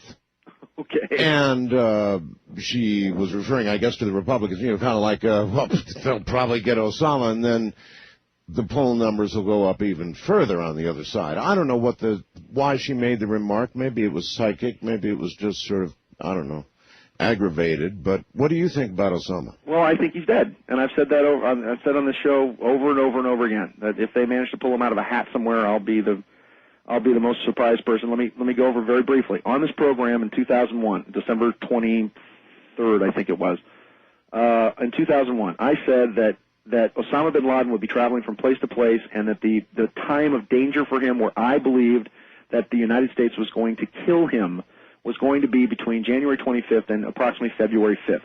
On February 5th, there was a group of Afghans, if you will, traveling, which they believed to be Osama bin Laden and his entourage, traveling in an open space at night. He was spotted via satellite, and we then sent a Global Hawk missile to blow up this caravan of individuals. But hasn't Al Jazeera been airing things purportedly to be, being Osama bin Laden? Did you see Donald Rumsfeld on the TV 5 days ago saying he got Osama bin Laden and Saddam Hussein messed up, but it was actually Donald Rumsfeld who was saying we haven't had a single video nor a verified sighting of Osama bin Laden since 2001. Okay. And actually, he said Saddam Hussein, like Saddam Hussein was the one that they couldn't find, which I thought was kind of weird. Yeah. Because he sort of mixed it up. And I'll give you the specific areas of events that at that time we hit it with a Global Hawk missile. There was a call that went out to Osama bin Laden's family to get DNA, to test various blood and tissue samples that were found. I remember something about that. At this particular site specifically, they found DNA, blood, tissue samples of Osama bin Laden. But if they did, why wouldn't they announce that? Tell the world they've Once again, killed. I asked an intelligence operative, a very, very high guy in the NSA, who's a pal of Clinton's, who was a close associate of George Tenet. Yes. And, he gave me, because he heard me on the radio talk about this and said, look, I'm very impressed with your predictions because this is what happened. We found blood samples of this. We discovered that bin Laden was wounded very badly, and I'll just give you the rest of what he said. We had him cornered in a safe house outside of Taust. We sent a Delta Force strike team in. He managed to escape via a series of tunnels underneath the house itself. They blew the house up, which then killed this strike team, which was one of the reasons this led to the decision to actually blow up the house that Osama bin Laden's son, I think it was Uday, was actually in. Is it Uday or Uday? I remember. I get them confused. Yes. Because George Tenet wanted them alive. And Donald Rumsfeld said the presidential directive is dead or alive, and we don't want them escaping the same way that bin Laden did. And their intelligence then told them that from the wounds that were inflicted on the 5th of February, that bin Laden had then died in late April, early part of May. Why wouldn't we be broadcasting that? Once again, I asked him that same question, and he said because the United States would not be able to produce a body. The bin Laden family was very powerful as far as anything he knew, that the body was taken somewhere to Saudi Arabia and buried. He said also that it was more about that we didn't want a martyr. It was more about chasing live bad guys than dead martyrs. And I asked him every question that you're asking me. I said, well, why aren't they spouting this from the rooftops? And he said, because the bottom line is that everything I'm telling you is the best our intel can offer, but we can't prove it. But isn't there increasing political pressure on the administration to get bin Laden, and all the time they know he's dead anyway already? Well, it still gives us an excuse to actually be certain places and kick in doors and still run around and pretend we're chasing certain people. Although I believe that in Pakistan, and remember, the Pakistanis have to come up with some sort of big win, which I think might be the second in command. Al-Zawahiri? I'm sorry? Al-Zawahiri? Al-Zawahiri, yes. Now, remember, the reason... I thought for a moment you were at a loss for words. I was going to go, oh, my God. It's getting late. It's been a long day. That the Pakistanis specifically, they've got to come up with some sort of win because the United States, what they're hanging over Musharraf's head is, look, unless you come up with this guy and get us some kind of win before the election, there's a gigantic arms deal with Pakistan that's hanging in the balance, and there's a lot of guns and a lot of planes that the Pakistanis badly want, which is why they've got 30,000 people in their army combing up and down Pakistan and moving into Afghanistan and searching for something to give the administration some kind of big victory. All right. Although I don't even think they need it now because Bush is so far ahead in the polls. He is. Hey, you know what we'll talk about when we get back? A lot of people are going to be real interested, too. We'll talk about the draft, all right? Okay. All right, good. We'll talk about the draft. A lot of people want to know about the draft. You think it's on the way right after the election? I'm Ardell. Mississippi, middle of a dry spell. Jimmy Rogers on a victory up high.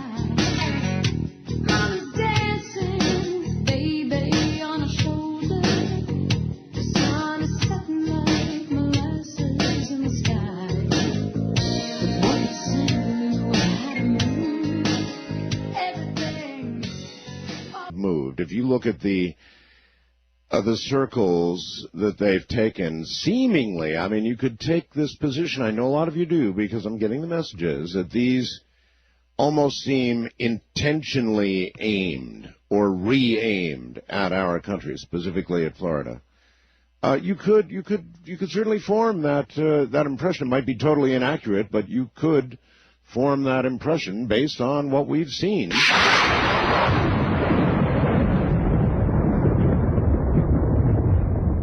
Would you?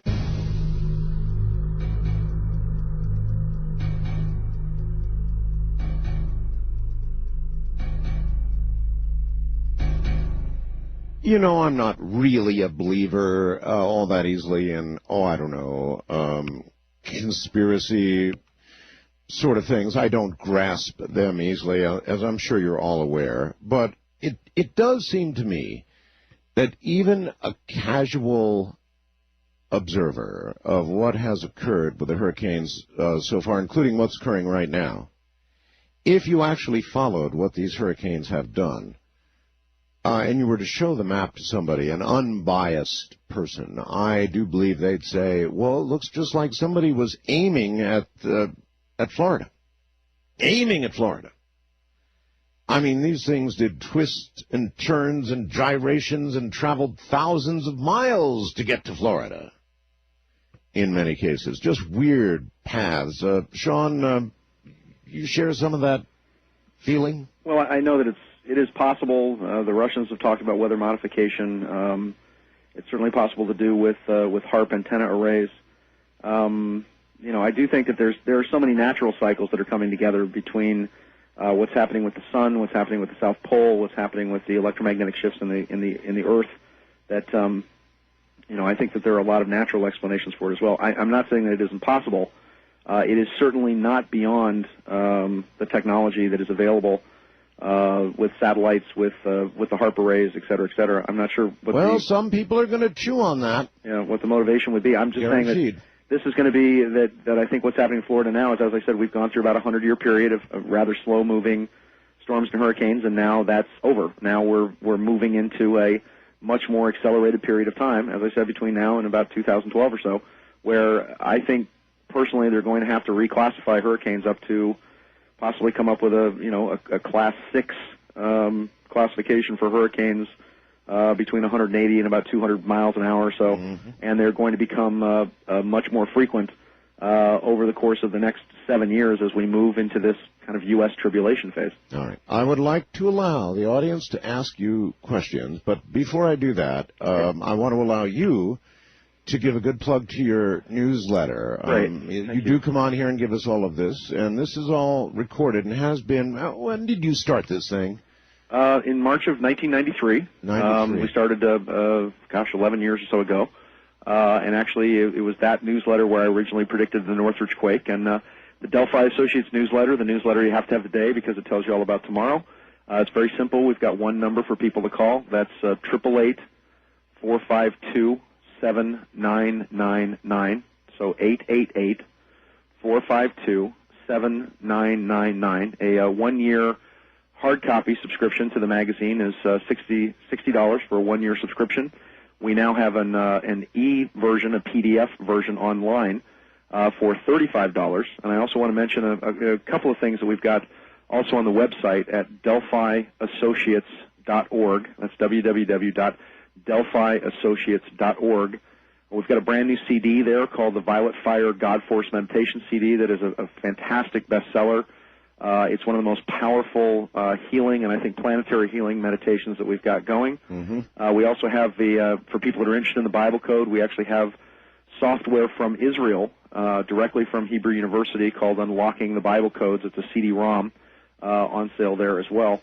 Also, one thing on a personal note, for those that go to the DelphiAssociates.org site, we really appreciate your prayers. Our beloved cat, Lestat, just recently had a tumor removed from his head, and we were just at UC Davis today. It was really a miracle that he managed to pull through the operation. And with his tumor that was about the size, we're going to put actually the MRIs up on the website. But the great thing about Lestat is that he was one of the first Norwegian forest cats in the western United States He's been a therapy cat for many, many years, where we've taken him to hospitals and terminal wards and hospices and old folks' homes, so people can actually get the love and warmth of a pet and a cat. He's been used to teach kids about pet care and about responsibility. Well, I hope he makes it. I went through much the same thing with one of our cats, and it's like a child. Other people don't understand. Well, these guys, the people at UC Davis, Dr. Rick Licouter and Dr. Westworth, and all the people there really performed a miracle. He had a tumor in his head that was literally taking up about a third of his skull, and they successfully managed to remove it. And he's in intensive care. And well, so I congratulations on at least the successful surgery. I absolutely wish you well, and I know what you're going through. And here's a hard question for you, Shawn. Okay, sure. You advertised your newsletter that goes back to '93. That's a lot of record. Right. Now, if a dispassionate observer were to go through and pluck out the predictions you had made from '93 through now, what success rate would you show? Well, it's hard to do. It's not exactly one of those things that's been done. I would put it at least 80%. That's very high. I'm good at this. It's one of the reasons why it survived so long, and it's become one of the most popular metaphysical New Age magazines out there. Going all the way back to '93, when we talked 8 months in advance, we talked about the Northridge quake, and I talked about where it was going to be, and my theories on it, going all the way back to the people that have made. I've spoken to people in New York who stand up at my lectures and say, I've made millions of dollars off Shawn's stock market predictions by getting out of the market when I told them to in October of 2000. And I remember that, and I remember a lot of people who credited you very highly with that, because I got a lot of those emails. So we ought to touch on the stock market, but just one other hard question. Sure. All right, your biggest failure, your biggest miss. What? Biggest miss. I think the biggest. I think it's let's talk about the stock market. I think one of the things that I've gotten, I've gotten wrong this year is that I thought the market would go. It's not my biggest failure, but I thought that the market would go to 11,000 and that we'd see a huge rally before the election. Right. Which hasn't happened. I think that over the course of 10 years, I've got about a 90% hit rate on the markets, and last year, as far as predicting specifically what the market would do, I was not exemplary. I was just flat out wrong a couple of times. I think my greatest strength has been, though, is that every specific stock that I've recommended to people, we talked about, XM radio, and I predicted that you would get very seriously involved in it, and, the stock would skyrocket. I've talked about Paladin Pharmaceuticals as being as doing very, very well, and people have made a great deal of money off that. I've talked about Pixar, about Apple. You're like a politician. See, you've turned the question around to your greatest successes. I remember now. Yeah. I wanted your greatest failures. Greatest failures would be, what can I? Trying to go back to the stock market stuff that we talked about. Probably, let's say Mount Rainier. I thought way back in like '96 or so. I think I made a prediction of an eruption of Mount Rainier, which never occurred. All right. And that was that was pretty big. Fair. I have to go to pick out successes and failures. Well, I'm sure they beat you over your head with failures. I'm sure they do. It's all they notice, and I try to point out to people that, some people don't like the message, they shoot the messenger, and nobody's right. Well, they almost always do that. All right, first time caller line, you're on the air with Shawn David Morton. Hello. Hello. Hello. Is this Arbel? That would be me, and Shawn's right here, so go ahead. Yeah, hi, Shawn. Hey. Nice to talk with you guys. Nice to meet you. How are you? Shawn, you're in the South Bay area, right? Yeah, in Hermosa Beach, right. Hermosa Beach. How does one get a hold of you as an independent writer to submit stuff to you? You can submit it through the website at delphiassociates.org. We love printing articles from people, from all different walks. Okay. That's the best way to do it. My email's on there. It's not like I'm hard to get a hold of. All right. 888-452-7999. You can leave a message actually at the 24-hour all right. order line. You gave that very quickly. Give that number again. A lot of people are trying to write it down. Okay. It's 888-452-7999. 888-452-7999. That's 24-hour, 7-day-a-week order line for this. All right. Or, as I said, just go to the website, and it says, email Shawn, okay, and it'll get to me. Gotcha. Not All a right. problem. Wildcard line. You're on the air with Shawn David Morton. Hello. Hi. Hi. I have a question for Shawn. I know that mass consciousness can actually change the way the world works, and I have experience with that because when Hurricane George came into South Louisiana, by the way, I live in South Louisiana, I'm Star, I believe that we actually pushed Hurricane George out and calmed it down we dropped it down from, a 3 to a 2, I think it was, when it actually hit land. So my question is, if that's possible, and I believe that it is, what is it that we can do to lessen the severity of these coming changes? Because I believe that we can. It's just a matter of focusing our energy on doing it. All right. Well, that's a really, really, really good question, Shawn. Every religion and every philosophy, whether it's Buddhism or Judaism or Baha'i or Zen or every faith that I've ever come in contact with has a direct belief that spirit and the way you behave and the way you act has a direct effect on the land in which you live. I mean, the reason we call them acts of God is that they are acts of God, acts of nature. So she asked exactly about mass consciousness. Exactly what you're talking about. But remember, and we keep talking about mass consciousness, but let's talk about the importance of the individual. What she just said there is that I found that it is not the size of the battlefield that relates to the importance of the battle.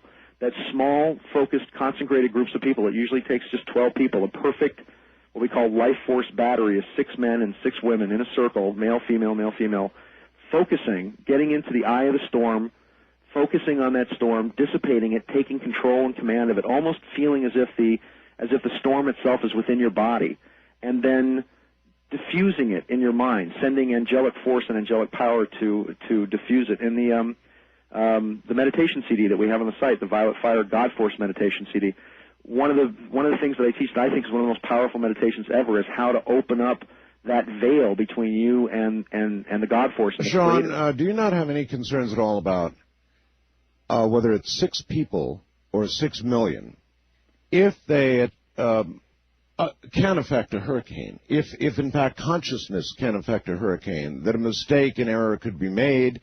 It could be made to be less at a certain point, but then because of that become even more at another point. And in other words, gosh, do we know what we're doing? In other words, if you stop one event that may, the butterfly effect, if you stop one event, that another event in the future will get worse. Thank you. Yes. Once again, I think that by people focusing and by people meditating, I think you're leaving that to a divine power. And I think that by asking for help and for grace from the Creator has always been, something that people need to do over and over and over again. Biblical prophets, for example. My favorite prophet in the Bible is Jonah. He went to the city of Nineveh. He preached to the people there. They repented. They prayed, and the city of Nineveh was spared. And there is, in every case, there is the grace of God and the grace of the Creator. And the Bible very specifically states that if my people, which are called by my name, will humble themselves and pray, then will I reach my hand from the skies, and will I bring the fish back, the birds back to the air, the fish to the sea, and will I heal their land. And always, and every timeline can be changed, every disaster can be changed through the grace of the Creator and through people focusing and through people praying and through people asking for divine help and divine guidance. And as I said, there's not a religion on the planet. Well, I'm not going to argue with praying. I'm just not going to argue with it. Prayer is fine. But, I'm talking about a secular mass consciousness attempt to affect weather systems. Any foreboding about that at all? It happens. I think it happens all the time, and I think that that people have managed to divert hurricanes. That I've directly been experienced with people that have actually stopped earthquakes or pushed things away from them. Do you think that 12 minds would have a power equal to 12 million minds? It depends on the focus. As I said, it depends on the 12 minds. Focus directly, depending on that focus, act like an acupuncture needle in the body, if you will. If you're at the center of a vortex, for example, where the the ley lines all come together where you're at the proper place on the planet, very much like a properly placed acupuncture needle, Yes. then yes, that it can equal that. But as I nevertheless, said, my question, the genesis of my question is about whether 12 million minds would have more power concentrated than 12. the best way to answer that is that if an event is coming towards you, it's like a wave in the ocean. And the only way to counter a wave in the ocean breaking on the shore, if you want to stop that wave from breaking on the shore, Yes. you have to hit that wave with an equal and opposite wave. If one person jumps into the wave, the timeline, if you will just open up around that person and then close in and the wave will hit. It's sort of like if you go back in time and you kill Hitler, because you haven't changed the mass consciousness, then somebody else, high old Joe Schmo will spring up the next day to take his place. If you have 12 million people, if you go back in time and you convince 1 million people that Hitler is going to be bad then and negative, then you can change the mindset of the consciousness specifically. Does that make sense? Then I think it makes sense. So then 12 million minds, then concentrated properly, would have more power. Well, that's the key to prophecy, isn't it? If you have somebody that is a prophet, let's say, and that person has a track record, if he's been right about this, and this, and you then have a building belief base, if you will. Let's say guys that have a track record where he's 9 for 9, and then on the 10th prophecy and the prediction, you have those 12 million people listening to that prophecy and prediction, and then it doesn't happen because those people have then focused their power and energy against that prediction happening. That's how you change time. That's how you save the world. All right, east of the Rockies, you're on there with Shawn David Morton. Hello. Hello. Hi. Hi. Am I on the air? I hope so. Oh, I'm sorry. Thank you for taking my call. Sure. Shawn, you're one of my favorite guests, and Thank I you. have three quick questions for you, if you don't mind. Sure. One of them is what you see for the Hawaiian Islands specifically, and then my second question. Hold up, one at a time. Hawaii. I'm sorry. Do you see anything for Hawaii? One of the biggest things that I see right now, I see Hawaii actually fairly isolated from any of the hurricane stuff that I see mostly in the Atlantic and the Gulf of Mexico. Years from now, and this is further on in the future, I actually see Hawaii as a much larger island. That the chain of islands, that because of the readjustment of the mass of the water on the planet, I see Hawaii as being much larger, almost like a crescent-shaped. Well, islands get larger because of volcanoes. Yeah, well, because of the volcanoes, but there's going to be, as I said, remember the planet is always going to be 2/3 water, 1/3 land. So as there is a shift in global water, and because of the volcanic activity there as well, I see Hawaii as a much larger chain of islands. Number 2, ma'am, very quickly. Okay, very quickly. The beheadings in Iraq, with all the psychics and the remote viewers, it seems like nobody has been able to find this group of people that's doing these horrendous acts to innocents. Do you see that getting worse, or do you see them finally touching fundamentals who are doing these terrible things over in Iraq? Why don't we ask them this? Why aren't, hold on, ma'am, you're pretty good, hold on. Why aren't remote viewers and psychics like yourself telling everybody where the bad guys are? I've been asked specifically a couple of times that, actually. The first now you've been asked again. I was asked, 3 years ago, they actually gave me a code word called Tamarand, specifically about the whereabouts, and this was back in 2001. Osama bin Laden, and I talked about it, an area outside of Cowston, gave them exact specifics as to where I thought it would be, and then a week later I saw this huge operation that actually had the same code word that they gave me as far as what that was. Remember, also for remote viewing as well, you can actually get a sense of the location and an area around where the person is. All right. Hold on. We're at a break. We'll be right back with more of Shawn David Morton. I'm Art Bell.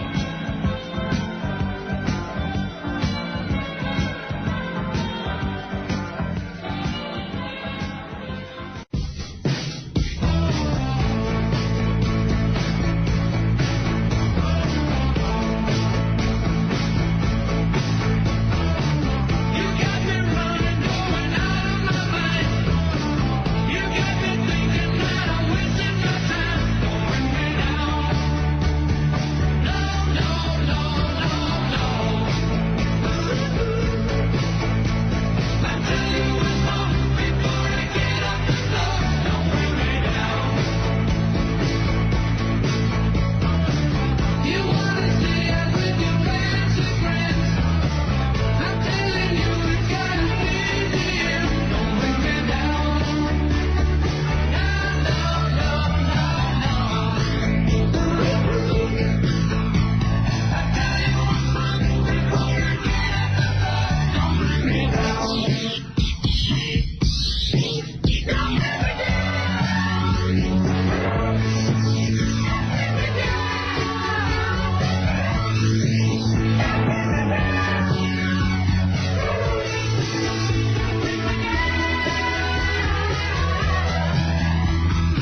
prophets sometimes bring you down.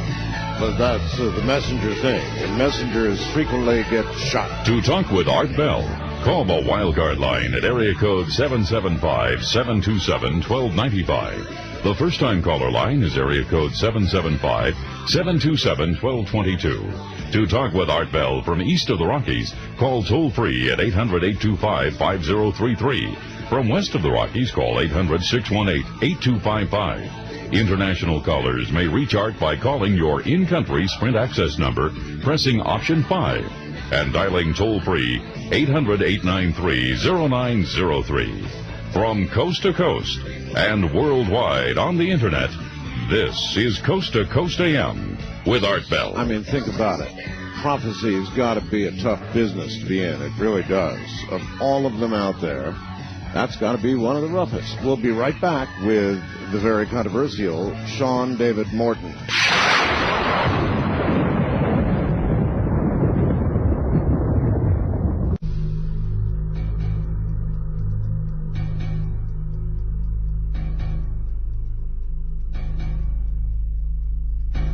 Once again, Shawn David Morton on this morning of the hurricane.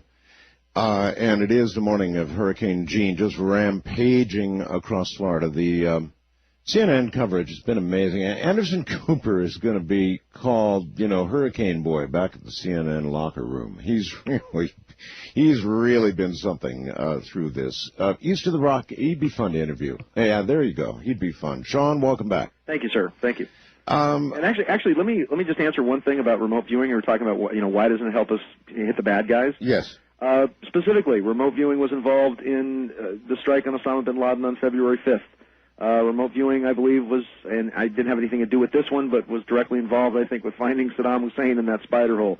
Remote viewing was involved. Now wait a minute. Where'd you get that one? Well, I'm just saying that the people inside, once again, I've been asked to work on a number of occasions by a group inside the Pentagon called Project Foresight. Yes. In that case, they said that, was not involved in this one, but I did ask them specifically about it. They said that they were using remote viewing that confirmed for them Israeli intelligence, which then is what tracked him down to the spider hole. Well, wait a minute. I am told that any government involvement with remote viewing ended. It's not true. It's just not true? No. I've been asking so many remote viewers, and they all tell me it's true, except you. You're saying Boulder Dash. They're still doing it. Yeah. I mean, and there's been 2 executive officers in the past 2 years that I've worked with, both women, both colonels inside the Pentagon, who have taken over the project. All right. This nice lady had asked 2 of her 3 questions. You're back on, ma'am. You have another one for us? Yes, I have one more if you don't mind. Thank you. Thank you. My last question was regarding our freedoms as Americans. Yes. We see them slowly dissipating, and especially with this airport thing this week where they started pulling ordinary Americans out of line.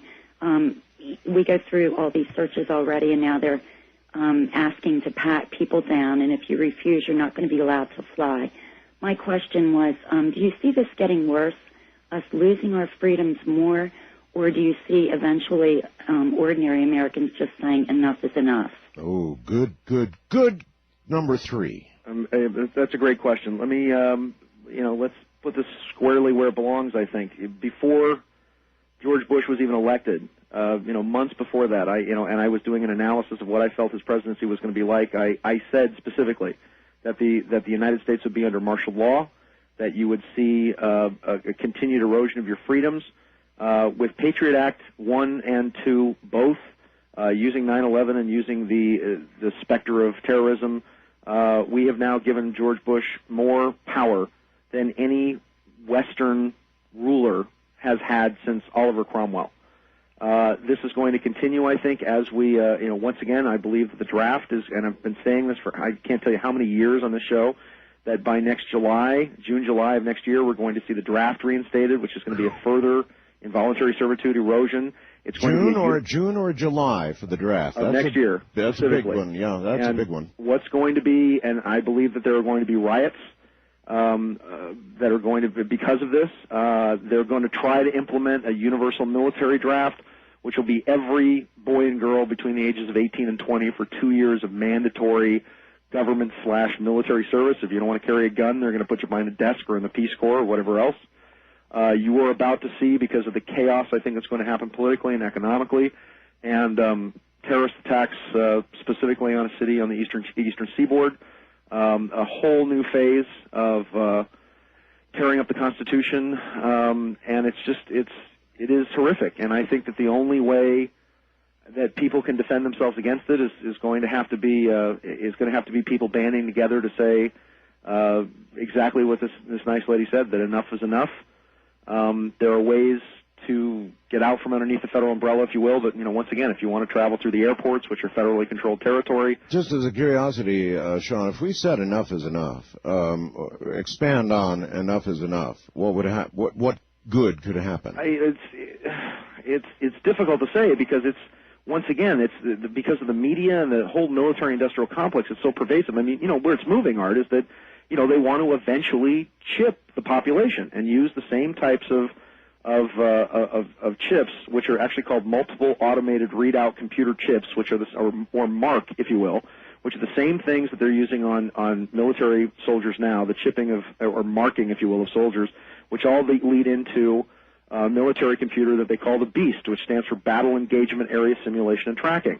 And at first, the chips in your hand or on your forehead are going to be offered like American Express gold cards, where it's going to be an honor, and that if you want to fly and not be searched and not be patted down and not be hassled, you're either going to have to give your thumbprint, a retinal scan, or an actual chip in your hand or in your forehead, which they'll be able to scan. I can see that coming. And with Digital Angel that came out of Florida, and which is now being used on senior citizens and animals, and eventually, you don't want your kids to disappear, so you might as well chip Johnny and Susie. And this is this is the oppression that this society is headed towards. And you can go all the way back to the Book of Revelation, where it talked about taking the mark of the beast in the hand or in the forehead. And this seemed like such science fiction even 10 years or so ago, and now it seems like a viable reality, which I think is... Well, that's a good point. 10 years ago, this would have been laughed off. And I mean laughed off. The mark of the beast. Oh, that's 10 years ago. Yeah. Not today. Today, all you just described, to buy and sell and be safe, would be rather easily sold. And even more so if a number of unhappy things occur in the country, and you're saying they're going to. It's been in the plan for I can't tell you how long, and I remember talking about it, and you were the first person that talked about it in this program years and years and years ago. And if hurricanes happen, if food shortages start occurring, if there's a massive earthquake, they're going to need the chip to start handing out aid, to start traveling. And of course, once again, it's a 1984 kind of society where the specter of sort of this all-pervasive terrorism, where everybody is a suspect, is going to be used to say, well, you want to be safe, don't you? And already they've got people so mesmerized by we want to keep you safe. And of course, it's as Benjamin Franklin said, those who would trade essential liberty for a little temporary safety deserve liberty nor safety. That's right. Deserve neither. All right. West of the Rockies, you're on the air with Shawn David Morton. Yeah, hi, Art and Shawn. Hey, I had a question. My question is kind of, in all of the world religions, there's always a dark side to them. And I'm kind of curious as to why mankind has this propensity to want to make Armageddon or the apocalypse come true. I've never understood that ever since I was a child. Wow. Make it come true. Well, I mean, all right, look. We in our society we have a light side that we call the light and the goodness and church and religions and all these things. And then there's the dark side, terrorism and military and violence and all this. Yes. But they're basically a reflection of each other. Where's the third pentacle of that? Where is the one that relates to the light seeing the darkness and the darkness seeing the light, and then the third one being a combination and higher understanding of both, and coming from that premise instead of living in the two other illusionary worlds? Okay, let me try to answer that. Once again, let's go back to the Kabbalah or Old Testament Hebrew scripture. There wasn't really a devil, if you will. I mean, Lucifer is kind of a modern character. It's always, when you talk about the nation of Israel, there was always the punishments and the blessings were always given by God, that the Creator or Yahweh was seen as a parent, if you will, that punished a nation when it was evil and blessed it when it was good. And that the bottom line was is that here was a list of laws and rules that if you obeyed by these laws and rules, that your nation would prosper economically, politically, that you would possess the gates of your enemies, et cetera, and if you disobeyed these laws and rules, that you would then be punished.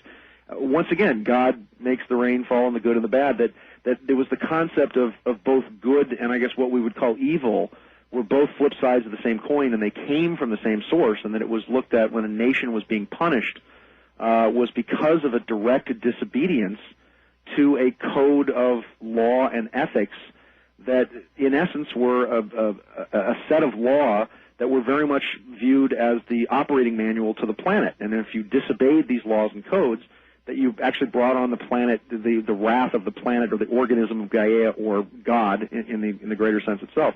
So in that prospect, when we're talking about bringing on an apocalypse or bringing on an Armageddon or what have you, the biblical view of it was that, it was God doing these things as a punishment to people who became wicked or, became evil, which is really live spelled backwards, who were living backwards, or devil, which is lived spelled backwards as well.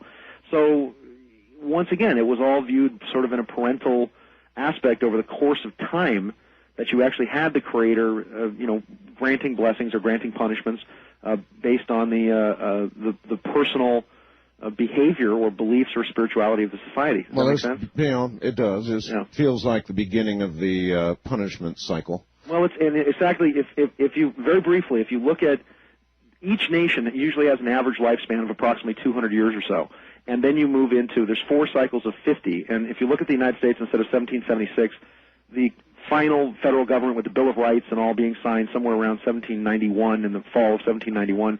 So 200 years going to, say, 1991, let's say 92. We had a 7-year peace cycle that went until 98, and I've been talking about this forever on this program. And then I said that there would be a 7-year war cycle from 1998 to approximately 2005. Well, of course, we're in that, and it kind of started when Clinton sent the Monica missiles over at Afghanistan and started the whole Kosovo thing. And then and from 2005 to 2012 would be that you would have 7 years to prepare, seven fat years, if you will, then 7 lean years of war, and then you would enter into a 7-year destruction cycle, which would start approximately from 2005 to 2012. Remember, one other really important aspect of this prophecy was they talk about the Jews returning to Israel, and it said not a generation would pass away until these things would occur. Now, unfortunately, the Bible talks about 3 generations, that a generation could be 30 years, 40 years, or 70 years. And you had the Hal Lindsays and the biblical born-again Christians saying that 1988 was going to be the great apocalypse because, that was 40 years after Israel. Yes. And now you've got 70 years, which puts us up to about 2018, which is actually, in my time frame, makes a lot more sense. All right. A lot of people want to talk to you. First-time caller line on the air with Shawn David Morton. Hello. Hi, Art. Hi, Shawn. I just got a quick question. I haven't heard Shawn here talk too much about the Midwest here. You see, I'm up in Michigan here. And I was just wondering about if you know anything about the Madrid fault line or any kind of prediction on it. All right, well, it's true. We haven't heard much about that. It's known to be one of the biggest fault lines, producing one of the biggest quakes in history. Right. Shawn, anything on that? Absolutely. And a couple things, too. If you're in Michigan, I'm actually going to be in Farmington, Michigan for the Farmington Funny Film Festival up there. My movie that I wrote and directed, my comedy, Joe Killionaire, is going to be showing there. And also in Erie, Pennsylvania on October 8th, and then the Farmington Film Festival on the 9th. So I'm actually going to be in that area. All right. Specifically the New Madrid Fault. This is where I think that even though this is where I think the Bible code is very, very interesting, and I know that's come under a lot of fire recently, but the best Bible codes that we've managed to find using the Unlocking the Bible Code CD-ROM that we have on the Delphi Associates website is when we actually put in an event like the New Madrid Fault USA and put that code into the Bible code itself. And the best codes that we found have been codes that have repeating years. In other words, if it's predicted it happening in the past, and then we get an event in the future, those are the best codes. So, for example, we put in New Madrid Fault USA, and we actually got the year 1811, which was actually when the New Madrid Fault went the last time, and actually there were a couple of quakes, actually 1811 and with regard to the future? 1812, and then in regards to the future, very specifically, it said that there would be 2 great fracturings of the New Madrid Fault in approximately 2010 and 2011. Things like economic collapse we put in came up with 1929 and 2005. Things we put in for Mount Rainier. So your prediction then for the stock market, Shawn? The biggest thing is that the markets, I had always thought that the markets this next year, that we would see a huge run up in the markets, that you would see the price of oil drop. You're going to see Bush completely revamp the tax code, which I think is also going to, send the markets way up. Yes. And I'd always felt that the markets were going to hit a new high in approximately the fall of 2005, that we would actually see a high, conservatively as high as about 14,000 or so, and liberally anywhere about 16,000. Now, the one other thing, too, is that because I've been in error on the run of the stock market before the elections, I thought it would be about 11,000 or so before this. The fact that the market has actually stayed fairly stable, and that you have, of the Fortune 500 companies, 80 of them in the past year have shown profits, only 3% have actually shown losses, but it's been balanced out because of the price of gas. The fact that the market hasn't spiked up the way I thought it was going to is actually great for the cycle. It's actually buying us more time through the late 2005, early 2006. I know you didn't get it right, but nevertheless, take a stab at where the market goes from here. After Bush's reelection, and I think when the price of oil drops, and I think a few things will stabilize in the Middle East for a period of time. Once again, I'm bullish on the market until the fall of 2005. I think the market is a good investment. I also think that with interest rates going up, which is actually the sign of a recovering economy in some ways, I also think gold's going to be a very good investment, and I've never really recommended gold before this, but I think right now, if you get it because it's down a bit, I would, all bets are off after approximately October of 2005, because that is when all the political and economic cycles simply just hit a brick wall. So the fall of 2005, I think it's going to quite be literally a gigantic economic crash at that point. All right, one quick question from the wild card line. Hello there. Hello. Hi. Don't have a lot of time, sir, but let her rip. Okay. This is Jim from Riverside, listening to you on KFI. Yes, sir. 40. Mr. Morton, I think your work is phenomenal. Thank you. And I would like to have your comments on 2 things. Okay. First, in the late 40s and into the 50s and 60s, we did some upper atmospheric nuclear testing. Yes. Is it possible that we unknowingly or knowingly cracked and shifted the ionosphere or the heaviside layer? Well, I know that, for example, everybody on the planet right now has strontium-90 in their bones. If you wanted to find out if somebody was really an extraterrestrial, you would test their teeth. And if they had no strontium-90 in them because of those upper atmosphere tests, it had the effect of actually completely irradiating the DNA of everybody on the planet. All right. That horrible little piece of information aside, he did ask about whether there was any profound effect. Absolutely. And as I said at the beginning of this program, those upper atmosphere and the things we did underground in Nevada and China and cobalt and nuclear tests, I firmly believe have knocked the planet slightly off kilter, if you will, and are responsible for a dramatic change in the electromagnetic fields of the planet, which is beginning to speed up. That when the electromagnetic north and true north meet, as the military believes, and I think this is what they think is the greatest threat between 2012 and 2014, and there's a direct prophecy about it in the Mayan pyramid of Chichen Itza. There's a direct, what they call the River of Fire, which is a trough between 2012 and 2014 in the Great Pyramid of Giza. I mean, all of these things, once again, are from 2005 to 2012, a 7-year tribulation period. I mean, there are, and let me finish this out on a positive side to answer this as well. Even though there are dire consequences and earthquakes and fires and hurricanes, this is going to grab people by the scruff of the neck, and it's going to shake out the fleas, so to speak, and it's going to drive them into new communities and new paradigms. And at the same time, the bad guys are doing all this horrible, terrible, trying to take away everybody's freedom. You are going to have a revolt against that. One of the most amazing, I think, spiritual and mental and intellectual revolutions that this planet has ever seen, that the Great Pyramids and the Mayan prophecies and they've predicted are coming. I mean, I wonder how far it'll go before we get that revolt. Well, it's we're close to it now. And I think, and as I said, 2005 it begins. By 2008, just as you would have the mark of the beast. Remember, for anything that's evil. Okay, listen. Okay. There's an end to everything, All right. and there's an end to us right now. Buddy, thank you for being here. All right, and my prayers to everybody in Florida, and thank you, and God bless you, and I really appreciate our friendship over all these years, Art. Take care, buddy. All right, Shawn David Morton. Well, I think I'll be here tomorrow night, and we'll do more of this. And I, too, wish those in the path of this hurricane, and it's a big path, Godspeed. From the high desert, I'm Art Bell. Good night.